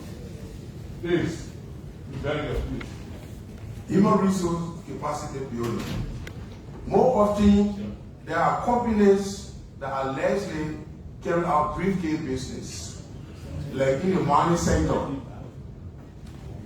They will come and get lessons for mining, maybe for clean water class A or class B mining. They who originally obtained this lesson are not coming to invest or to carry out anything, but they use the lesson as a trump card to make profit. Wow. And then, in addition, whenever they have these companies, there are always confusion in between employees. That is, as Samuel had a company that had concession with the government, and then later, I got few employees that I sold the company. The issue of settlement or transfer of staff can also be a problem, where sometimes people say, I was working with this oil company, but because it closed, we are no more working. What mechanism have you put into place in this direction to curtail such a practice should it happen? So, Senator, let me, I'll speak to the capacity building. I think I spoke about that a lot in my presentation. It's one of the core functions of NOCAL. And we have a national training development policy or program that we call 15 counties. Currently, we have one grant scholarship program, we have international scholarship program. We want to extend that to vocational and TVET programs if possible. The question on the mining was that a company holds a license and then we'll find a different company, right, Senator? Was that right? So I think we spoke about the farming and farm out process. I think what I didn't also mention that in order for you to even farm in, it has to be approved by the regulator. I left out. So when a company wants to farm in a new partner, the regulator has to approve that farm. And they have to settle, so they become the facilitator of that. So they have to make sure the partner we bring in is also qualified, have the financial capacity, the transaction fee that we pay. The regulator has to consent. They have to prove the company that you bring. Meaning consent. Consent, yes. Okay. Those are safeguards. Yes. Those are all safeguards. I forgot to mention that. So, Or you keep the data. yes. That's a commercial function. You want to ensure Just a follow-up.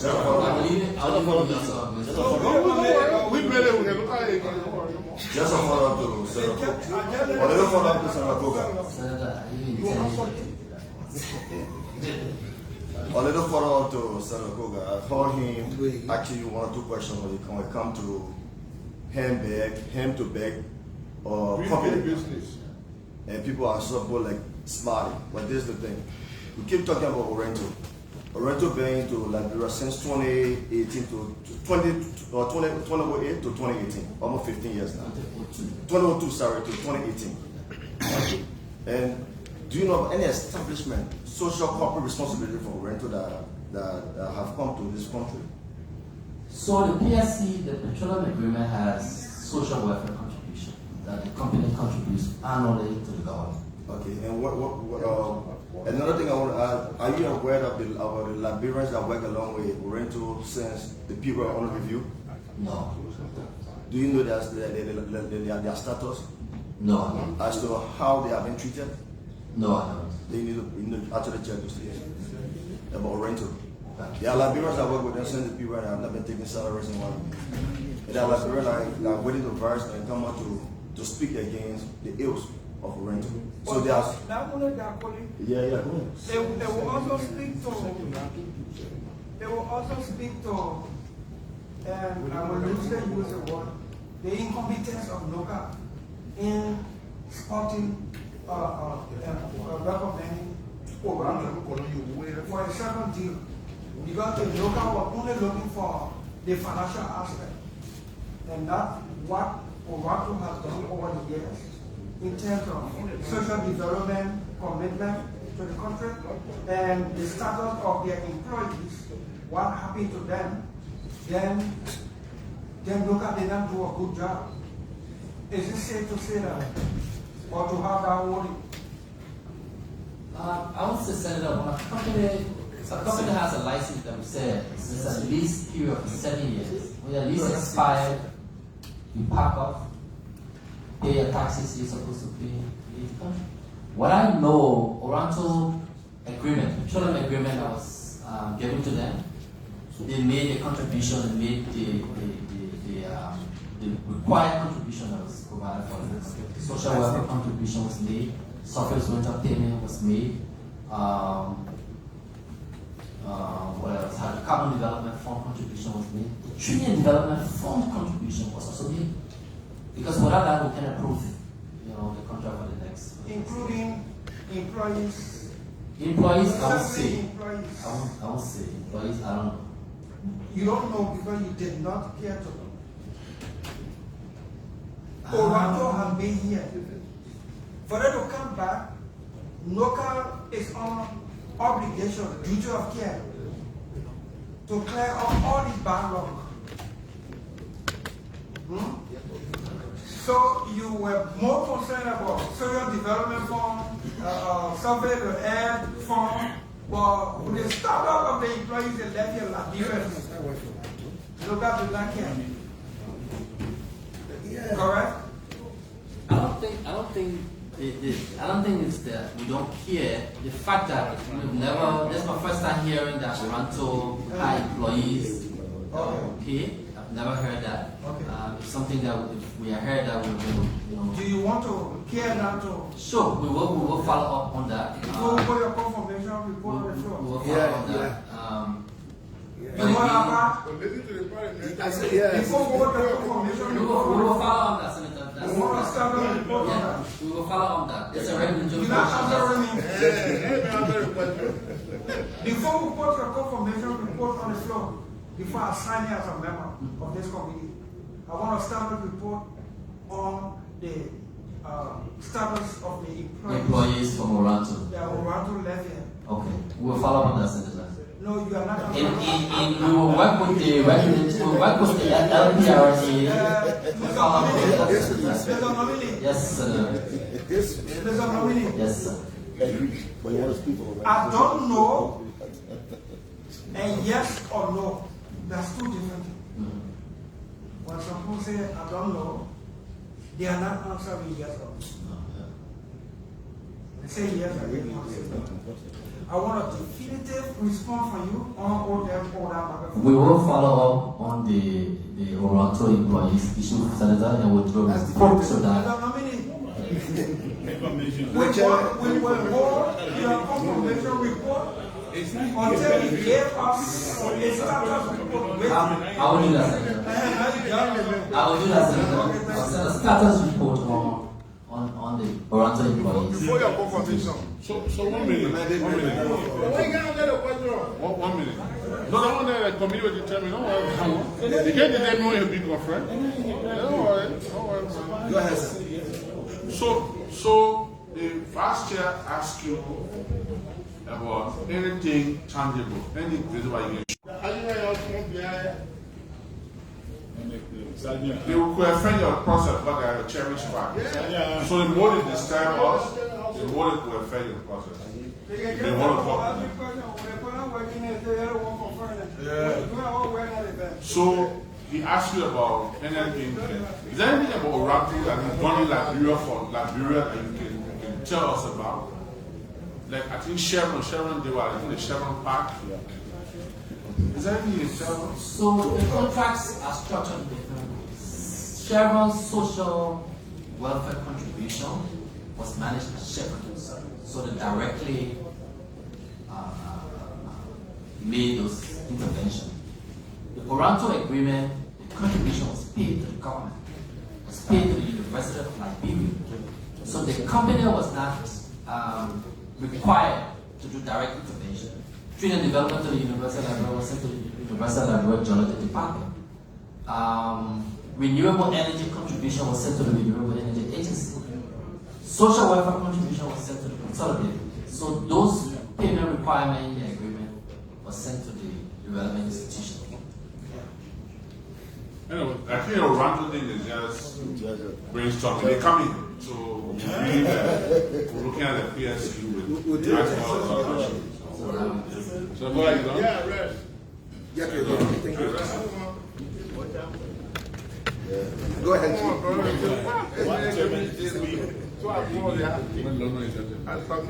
So, let me state for the record that I'm one of the beneficiaries of the NOCAL training program. I went to the master class in local content in Reading, England, from NOCAL. So, please.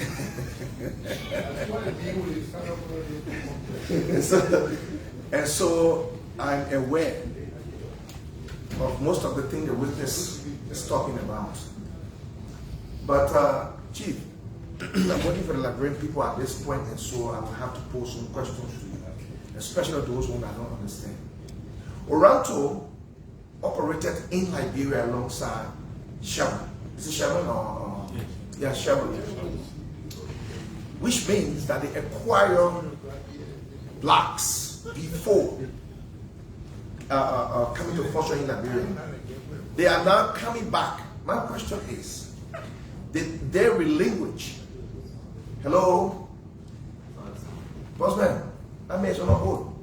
May on job interview. All right. So,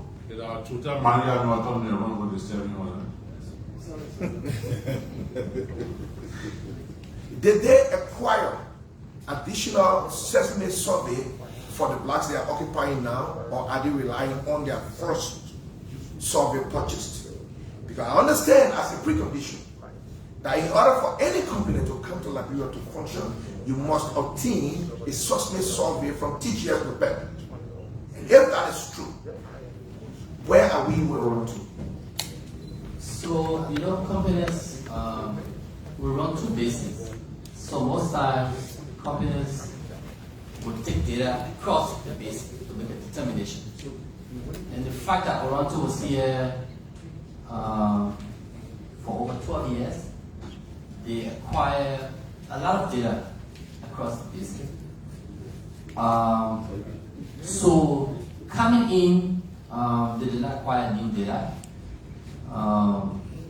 but they had acquired data in the past.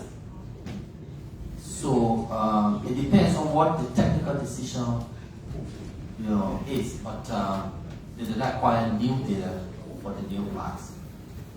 But they had acquired data in the past across the base. A lot of those data I know have been reprocessed, so it depends the who. I can say what led the technical decision, but they did not acquire data for the new blocks. Mr. Lai, let me thank the President for referring you to this position. I've worked with you for the record. I know your competence. And I'm not promising a regime vote for you. But I'm saying that I know you are competent, and that when this committee sees fit to give you that opportunity, I know you will do your best and make us proud. Thank you. Thank you, sir. Thank you, Mr. Chairman.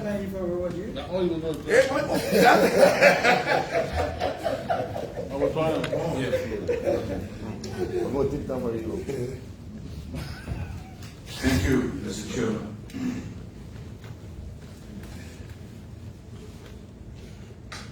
Mr.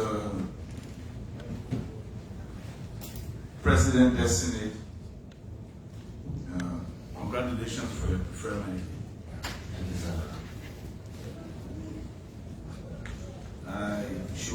little biased for you, having known you and your professionalism that you exhibited over the years, some mutual friends who speak highly of you.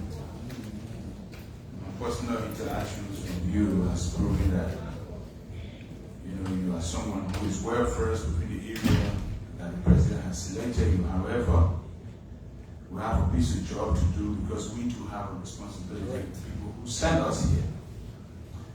So I will not be asking you much about why Oranto, but I will have just one or two questions for you about Oranto so that I can have enough resources to my disposal of information to cross-examine them when their concession agreement is on the floor.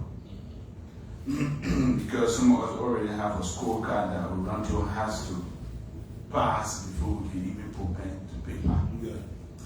However, I will ask you a couple of questions. You can answer some if you need be, and you can defer some if not. Because sitting here, we already have our own tools that will cross-examine those people when they come. From your perspective, I will firstly begin by asking you, you are on oath, and I want you to be very sincere with this committee. What is your working relationship with LPRA? I want you to rank them, because I have to help you here. Fair, good, and excellent. I'll say good, Senator. Good. Let him know.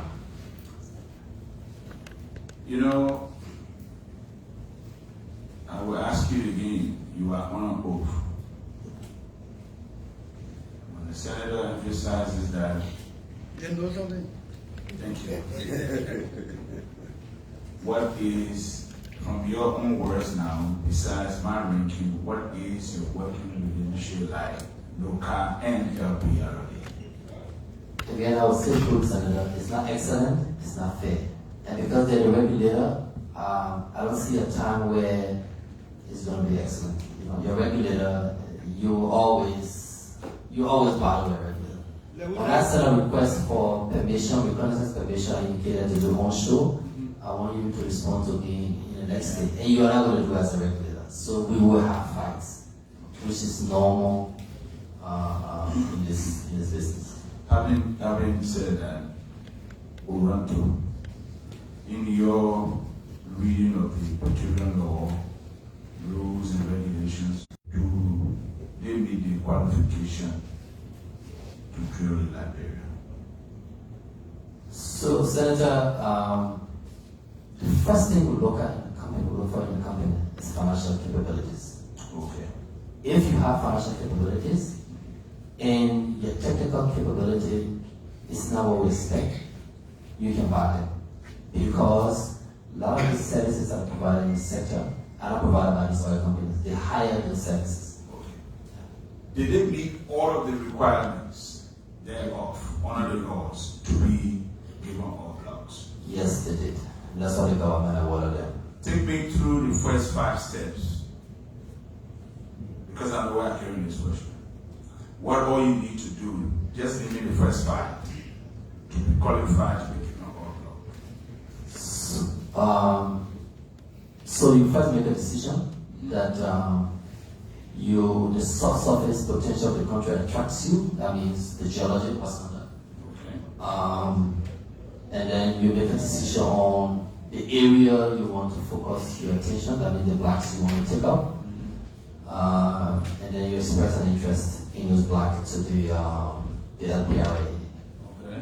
The LPRA pre-qualifies you. Currently, Deloitte conducts the pre-qualification on behalf of the government. Based on the pre-qualification report, the government issues a negotiation with the company. So for now, with all the oil blocks gone, I can determine that NOCAL should be having a lot of money now for the payment of data. Now just take oil blocks. How much? We got 33. Okay, how much for each block? How much for data for each block? So it depends what kind of data you're buying, the different pricing structure. That is the burial ground. So initially the company would require 2Ds. Because that's what is required to make a determination whether you need 3D data. So 2D data range from 600,000 to 1.31% million, depending on the quantity you look at. It's lines, how many kilometers of lines you're taking. So they range from 600,000 to 1.31% million. That's the general one. I want to be specific. 8 plus gone. Which data did we sell? The 2Ds or the 3Ds, and how much for each? So 2Ds. They will come for 3Ds when they're about to drill. To drill a well, you need 3D data. Without 3D, they can't drill a well. So that take the 2Ds, yeah. That take between 600 to 1.3 million dollars. That take $800,000. So the price should be 800,000 times 8 liter per now. 800,000 richer. 800,000 times 8. No, you don't. They don't multiply that. It's per block, right? No, per lines. It's kilometers, so it's the cell data per lines. So if you take 1,000 kilometer lines, 100 kilometers, it's lines. So what constitutes a block? Because you could get one line across the 4 block. So if you got 1, 2, 3, 4, you could take a line from here across all the blocks. Because you know the budget is coming, and the fact that the new petroleum law puts the money in consolidated account, we just want to know so we can start working on our process. Okay. And just to follow up, answer to that question, the data total bought was 3 years ago. So that money was long gone before even got to look at. So I started the building? I would say yes, part of it, I don't know, but if I'm assuming that was money that went to the corporation. Okay. Yeah. Talking about building, that's exactly. Before you go. Yeah. So, Use it back. yeah, so how many lands? How many lands were sold to Toronto? So Toronto data was bought long time ago. They bought data, I can't say how many kilometers of line. But they bought data across the basin. Currently, with the recent coming in, they did not acquire new data, but we expect them to acquire new data when they start the work program. So they already own what data? What data they own? I'm assuming the whole data that was acquired. Don't, you can't assume. Because I don't know, Senator. No. Because Toronto. No. Yeah, calm down. Sorry. To administer a new oath, or you comfortable with the existing oath? Because the oath is for you to say the truth. I'm comfortable with this. So can you answer in the denomination question? He said they acquired new data. You said For the current blocks. No. So, and sorry, so Oranto did not acquire new data for the current block. Yes. And the previous block they have expired for about 7 years. They have expired. So can you explain to us? So you acquire So companies acquire data, sometimes they acquire across several blocks, right? And then you have those data, it's multiplied. So I have it. After a period, you have to reprocess it. So when I'm coming in as a company, I can make a decision. Do I use the data that I have currently to make a determination of what blocks I want to take, right? Because they're 2D data. Or do I reprocess them on my own and make a determination? Knowing that when I get in... No. Stop it. That's... No, 1 minute. Okay. So, one of your sources of revenue is to sell your data, right? Yeah. You take the block, you lease it, like Senator asks you, it's not sold, it's leased for 7 years. At the expiration of 7 years, 2 years later, maybe in the 9th year, you want to come back into the basin. It's left for your discretion to decide that I will use my old data to come back, or you have to come back to you as a means of you generating funds, revenue, and the person being able to acquire the data to get a new data. Is it optional? So there's different forms of revenue. So data is not only revenue. So if a company... Forget it, not the only revenue, but it's a form of revenue. Yes. So Senator Twara asked you also about the budget. Yeah. So is it the discretion of, or was it left with the discretion of Oranto to say we need data, even though the one we had expired, or just get all the blood? How you did? It was their decision. But within the agreement, your work program commitment, there's data purchase requirement. So within the work program, that's the safeguard. So within the agreement now, your work program has a data purchase requirement. Go ahead, Senator. Mr. Nominee, from a necessary understanding of the issue, the first data that Oranto purchase has expired, true or false? No, the data doesn't expire. Or the time No, it doesn't. It's just a picture. You can reprocess it. So after 10 years, if you think it's not clear, because the seismic data is sound, so if you think there's a lot of sound in it, you can reprocess it. Like our data was acquired in 2002, 2004. So the first one that they obtained, and in your own word, those things that happen will not happen again. From that point up to today, they come back to obtain a new one. No, they are not acquired new data. How they qualify to be in concession that was sent to the Senate? It's not a prerequisite that you have to buy data.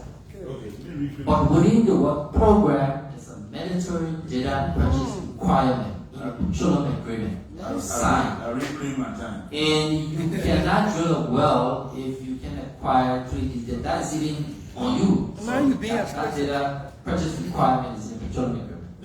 That is more clear. Right. However, moving on. Can you acquire a block without buying data?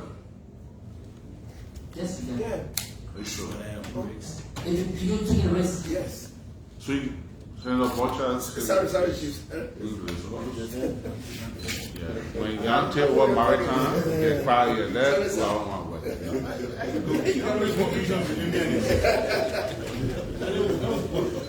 So you can acquire a block without buying data.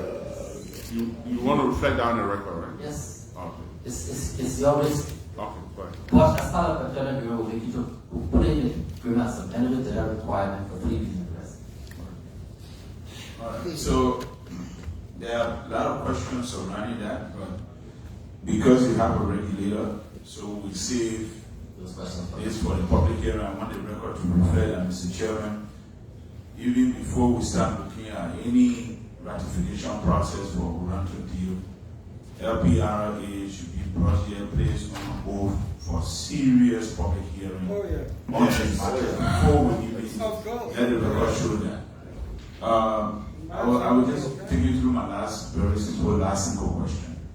And it has to do with your new building. There's an audit report in the public about, some monies being placed from your predecessor or prior or the previous ones, and withdrawn rapidly the next day. This is in no way accusing anybody of an integrity, but that circumstance probably raised eyebrow. But, I just want to ask if you are aware of those transactions on the books in the past. And if they were dedicated towards the building. So, payments were made prior to taking over NOCAL from the previous administration for the head office. Okay. What we did was to establish what payment was made, what phase of the building was completed, and what payment was outstanding at the time, and then to continue to make payment towards that contract until the building is completed. And that's what we continue to do. That's why the building is completed, nearly completed today, and we've made the payment that's required up to this month. From your own judgment, was there value for money from the previous payment? I would say for the quality of building that NOCAL had been able to construct, for the kind of work that was being done.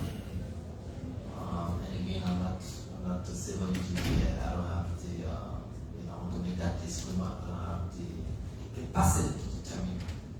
you to know that these questions are not specifically for you. Yeah, I know. They are meant for public information. I want to know if the payment from the past administration, from your own perspective, is it value for money? Was there value for money? I would say to respond to that question, Senator, I'll be speculating because I don't have the capacity to say what is value for money. Okay, then I will switch it away. Yeah. What is the total initial estimated cost of the building? The building initially from the contract was 2.2 billion. To complete it? To complete it, it was 5 floors, if my recollection is correct. They were increased to 4.7 million with an additional floor. So that was a 1.5 million increase in the cost of the building. So it was 4 million and then just for one? It was 2.2. 2.2 and then for one floor it has to double? Yes. What year was that decision made? 2023. It was increased from 2 billion. The price of the building doubled just because of one floor. You are on oath and I want you to be factual with that. I mean, that's what my recollection is. Okay, so as it stands now, were there any additional extension in terms of price? Just on minor changes, added back from outside, 2 extra gates, added solar, some security, just that major change, just changes that would increase the value of the building. So as a completion, what is the total estimated cost of the new car? 4.7, probably 4.8. Yeah, those changes will cost maybe 100,000, 90,000. The new changes, yeah, it's about 90,000. Okay. You've been in the car for 9 months. You are probably one of the new. You met some people at your vice president and the board. What is the relationship with the board and what is the relationship with the rest of your colleagues? Now, are you in charge? I'll go to the extreme, Senator. I'll say my relationship with my board is excellent. I have members of my board here today. My board chair would love to be here. She's currently on official assignment. My management team, they're all here today. I think we have a very excellent relationship from what we've experienced or where we came from. Are you in charge? I am in charge. Are you fully in charge of NOCAL? As CEO? You understand the CEO is different from a managing director, right? Yes. The president is quite different from the director general, right? CEO takes responsibility of the company and runs it based upon your vision in line with the policies of the corporation. You're aware? Yes. So I will ask you for the last time. In reference to those you supervise as a vice president, are you in charge? I'm in charge, Senator. Thank you. Follow up to that. I don't know why he came up, but that was one of the questions I had to ask. So since he raised it, let me just continue. Are you actually in charge? Yes. I am in charge. Okay. How many vice presidents you have? You don't think there are too many? You think you need 3 vice presidents? I think I need more, Senator. I think there are less places, so why you need more? Vice President. So a senator from a county raises an issue with a concession in his county. And one of your vice presidents, who's a former employee of that company, took a whole week to go after the senator for speaking on behalf of his county. And he tells you in charge? Is that part of your management? Is that part of the management staff? He's an official of government. He worked within your entity. Matter of fact, he's on Facebook more than any social media in this country. But that's his issue. I'm sure he's left busy, so he can do that. But Senator Toyin represents Nima County. He has a concession in his county that's affecting his people. And your vice president decides that because he's a former employee of that company, he will take to Facebook and challenge a certain senator of a county, taking into consideration his time on the clock. I can show you the times on Facebook, the date, the time. So you're now home doing it. On the clock, he's attacking one senator for defending his people, but you're in charge, right? Can you tell us about that? That's part of the policy. Because Senator, the way I reach performance is not how long you stay on power. Okay. It's how well you produce the results that are going to produce. So a vice president could decide to stay on 9 to 5 and work from 7 p.m. to 4 a.m. in the morning and still be deliverable. So my objective is to ensure that you meet the key performance indicators. Mr. Nominee, what's the official work hour for our law enforcement at work? 9 to 5. 9 to 5 a.m. or p.m.? Yes, 9 to 5 a.m. 9 a.m. to 5 a.m. Right? Yeah. So I'm a leader. I'm doing this follow-up question. Look, all the questions I asked you here today, I didn't go near your credential. Yeah. Professional academic. I didn't go closer. Because that waste of my time in a constructive way. We saw you qualified by your credential. We wanted to test your ability and your suitability. A lot of people misconstrue or just consider qualification to be all to it. There's a thin line between qualification and competence. Qualification is a requirement that lands you the job. Competence is your personal ability to do the job. You may be qualified, but sometimes you lack the competence. We did not dwell on your academic professional credential because we already know that you possess those. Now your suitability and in a job interview, even your body language, certain conduct can cause you to lose a job. Now, in your display of your knowledge of, you gotta be careful, I'm advising. When you come here to defend one of your officials and say he can be online working out because he has the ability to be on 3 o'clock in the morning to do your work, you run into a problem. The official work hour of this country, in keeping with the code of conduct, is from 9 to 5 p.m. Take note of that. Yes, sir. So, since you don't mind, that person can use whatever hour to attack the senator for defending his country. We'll move forward. We'll move forward. All right? But we'll take note of that. And I think one of the new things in our proposal that we're looking at right now, including who owns the data, is also we can have assistant ministers coming for confirmation, and vice president of NOCAL says no local confirmation, only the CEO. So we can add it in the structure. Maybe it will help us. All right. So we're looking at that. Did not. Yeah. While we're speaking, a regular member of the Senate, Chairman of Security, just were asking to do this. And then if you have it. Thank you, Mr. Chairman, for the opportunity. I'm sorry for being late, but it's important and key because of the importance of this hearing. Actually, just gathered from Lofa this afternoon. Yes, sir. That's how this, for me, this hearing is important. So my name is Momo Tanko Cyrus.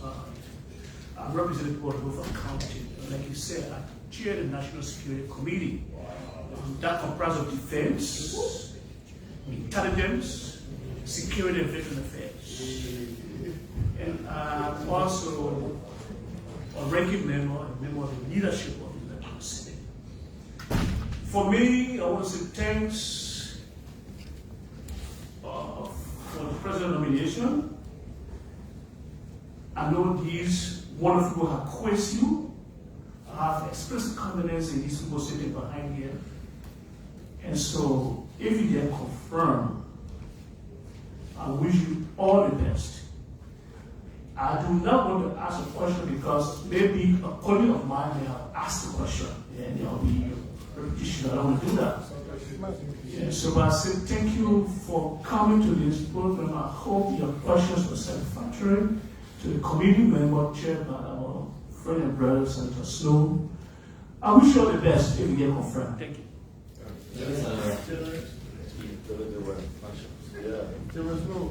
So I want to say thank you to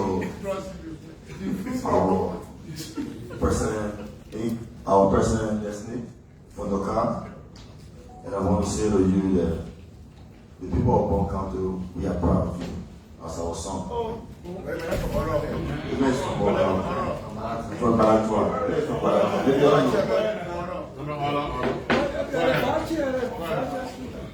I have to give him a blessing from our country. A son from our country, where he's with. There's one thing I just want to make, one or two comments on. I think I said to the chair that I got some issues that I want to have a conversation with you, but that was discussed in our committee room. I posted some questions in our chat room that we need to talk about. So, the people of Bon County just want to say to you that the Citizen Trust Fund that you spoke about, that 5%, they are listening to you. You are their son, and we pray that you take charge, as Madam Papa said, take charge of it, and you make a better history that we all can join to make the difference. We want to say, with your competence, we do believe in your competence, with your qualification, yes. Your vision towards NOCAL, we know, I do believe that you made it through because you are somebody that I've been knowing all the people. Thank you all so much. Thank you so much. Thank you. Mr. Nominee, I have some questions here. And as chair, I have some questions of my own. And my style of confirmation is also to get some intervention in the public that I will go over to express it. Senator, With him? can I take a recess and use the bathroom? Sure. Same time is it?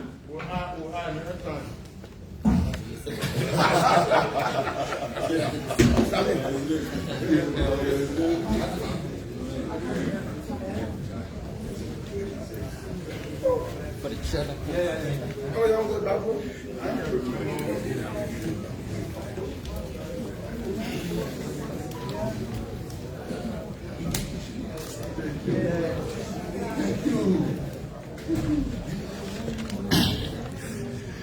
I see one way or another.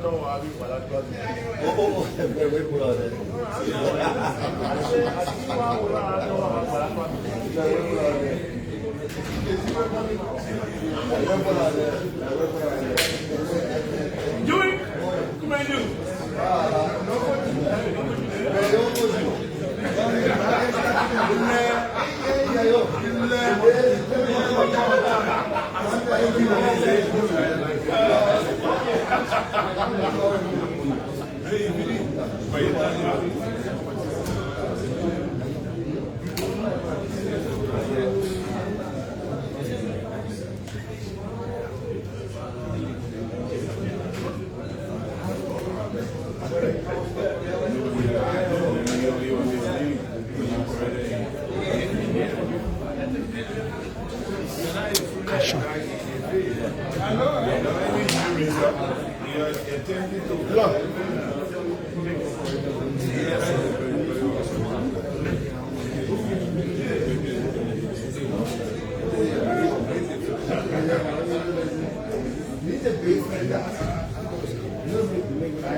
You know what?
Alright.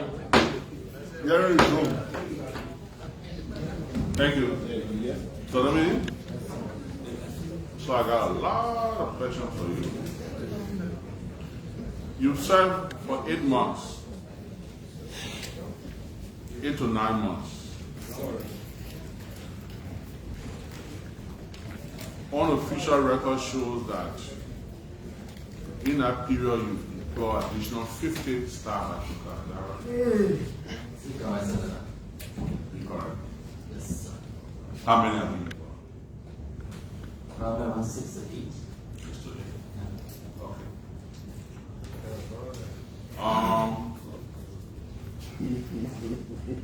So NOCAL reported bankruptcy before. Not right? Yes, back. Then it went bankrupt. After Lawal Salim left from there. Yeah, still. Okay. How's the financial situation now? Are you okay now, or you still being? Still. We're no longer required funding from the central government.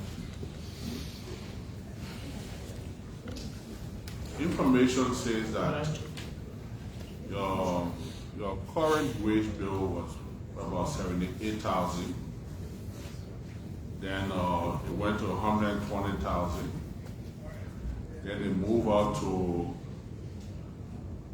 in 8 months it's now 180,000. And I'm just telling you things that I'm getting as chairman. So that's incorrect, sir. it's incorrect. Wage bill is under the The matter of fact, the information says so Akoko took it to 180 and now honor you is at 220,000 including travel benefits. It's not possible. Payroll is under 100,000.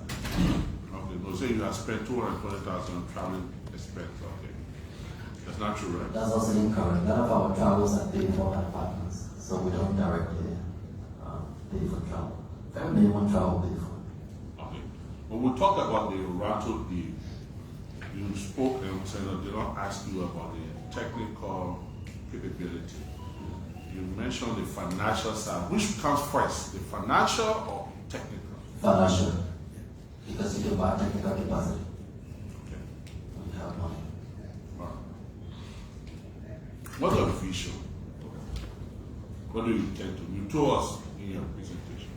But now when you start making more money, maybe you might want to add one more floor in the building again for another something. What else do you want to do? So in simple terms, I would say I want to build an integrated oil and gas company. That means I want to focus on exploration. I also want to do midstream, and I also want to do downstream. And I've set out in 7 key areas we're focusing on: data acquisition, increase our data library, G&G, our logistic hub, executive allocation, and media stations. And I think I didn't talk a lot about media stations. If you want, I can expand on that. No, you're putting right. Okay, it's Block 16. It says still referred to as Block 16. No, we've changed the numbering and block sizes. So I can also mean I can't remember what block 16 is now. But you just told us that Oracle could use the old data for the new one. Even though you have reconfigured. Yeah, but it's the same place. Just that when you reorganize the furniture here, it's the same room. So we've changed the numbering, we've changed the nomenclature, but it's the same. So if I took a picture of this chamber now, and 1 week later we took the pro temp seat from there, put it behind us, put other seats, it's still the same thing, still the same arrangement. So if you acquire data for the whole right side, you still have the right side, but the numbering have changed now for the right side. So the repositioning doesn't matter. Because you know where that data came from. Was Total here before? No, sir. There's a first entry into our First business. entry into our business. If you were to compare Total and Oracle, what we are? Total is a super player. It's one of the P6. They're not equals. So is that why the signature bonus is so high and Oracle is so low and spread over a period? So when you all the blocks does not carry the same value. So the blocks have ranking. It's like when you have a hotel, all the rooms are not the same. It's the same hotel. So based on the block ranking, based on the value attached to this particular block, that's how we negotiate with the company for that account. So you have companies paying totally different from other companies. Your controller, you have a new controller or the old one? I don't have a controller yet. So the controller still under investigation? Suspension, the audit is winding down now. We just received the management report. We have responded partly. We should get final responses to them next week. And then we'll close that audit and make a decision. So who's doing the work of the controller? We have an accounting manager and the vice president for finance and investment also take a lot of the responsibility. What time the vice president for finance and investment have to work? But he always in capital building. Still be right.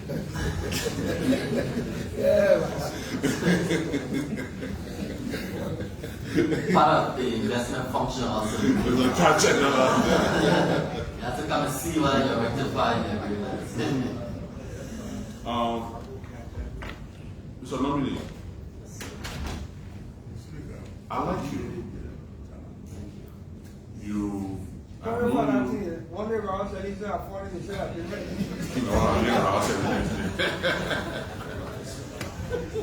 I've known you for many years now, taking the ELW belt, like that. And you've grown up as a very young, as a very responsible, promising young man. Today, you've been nominated by the president to head a very high-profile entity now. Can you assure us that your youthfulness won't take hold of the responsibility you are given by the president? I don't think so, Senator. Just to give you context, I left when I was 12 years old for boarding school. I did not return. I've been raised to get up at 5 a.m. in the morning. I've done that for 45 years of my life. And I don't think this job will change that person. I think I will continue to be a hardworking young man, respectful and humble young man, and offer several benefits that come with this job. Some of them I feel take away my humility. I refuse it. So I don't think this job is going to change who I am as a person. If confirmed CEO, president of NOCAL, and then you have a board. Will your decision on NOCAL be influenced by you and your board, or there are some superheads outside that will tell you how to run NOCAL, or will tell you how to run NOCAL? Are you capable of doing it independently with your board, or you have to? I have not experienced any external influence since the 19 years role as president and CEO. What I've done is I work closely with my board. I'm very fortunate to have the board chair that I have. I don't take that for granted. I think it's a blessing to have Justice Scott as my counsel that I go to for advice. So there's no external influence I've experienced in this role, and I don't think I would, experience that when it comes. Have you done a drug test? No. Why?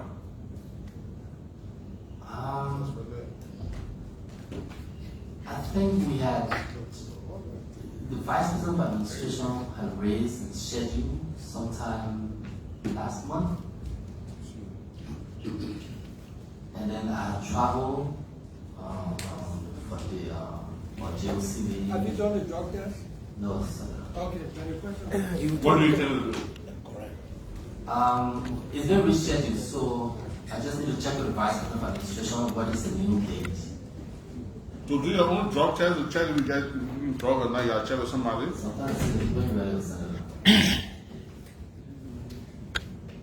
So, as chair for security, I wouldn't vote you if you don't have a drug test to complete. We'll get that result. Thank you. To the Senate. Okay, so you've met with the committee, and just for the record to reflect, we've had a lot of engagement with you before the public process of this. So most times people think that confirmation hearing just will come in this chamber and we ask you questions and you answer. But you admit that we've had a lot of engagement, we've asked a lot of questions, we've submitted a lot of things. So this is phase 2 of that process. The third phase, the committee will revert, the committee will do additional due diligence. Some of the information you gave us, we'll verify those information, including your salary and benefits. We'll verify those information. Some of the laws we quoted, we'll verify those portion of the law. And thereafter, you hear from us either directly or through the plenary of the Liberia Senate. I'll take this time to wish you well. God bless you as you continue. Thank you, Senator. Second, there's a comment discharge the nominee.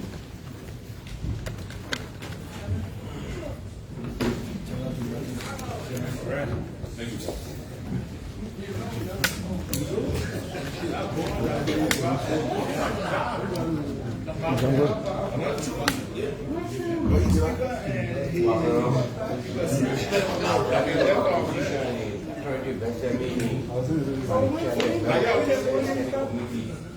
On hydrocarbon, energy, and environment.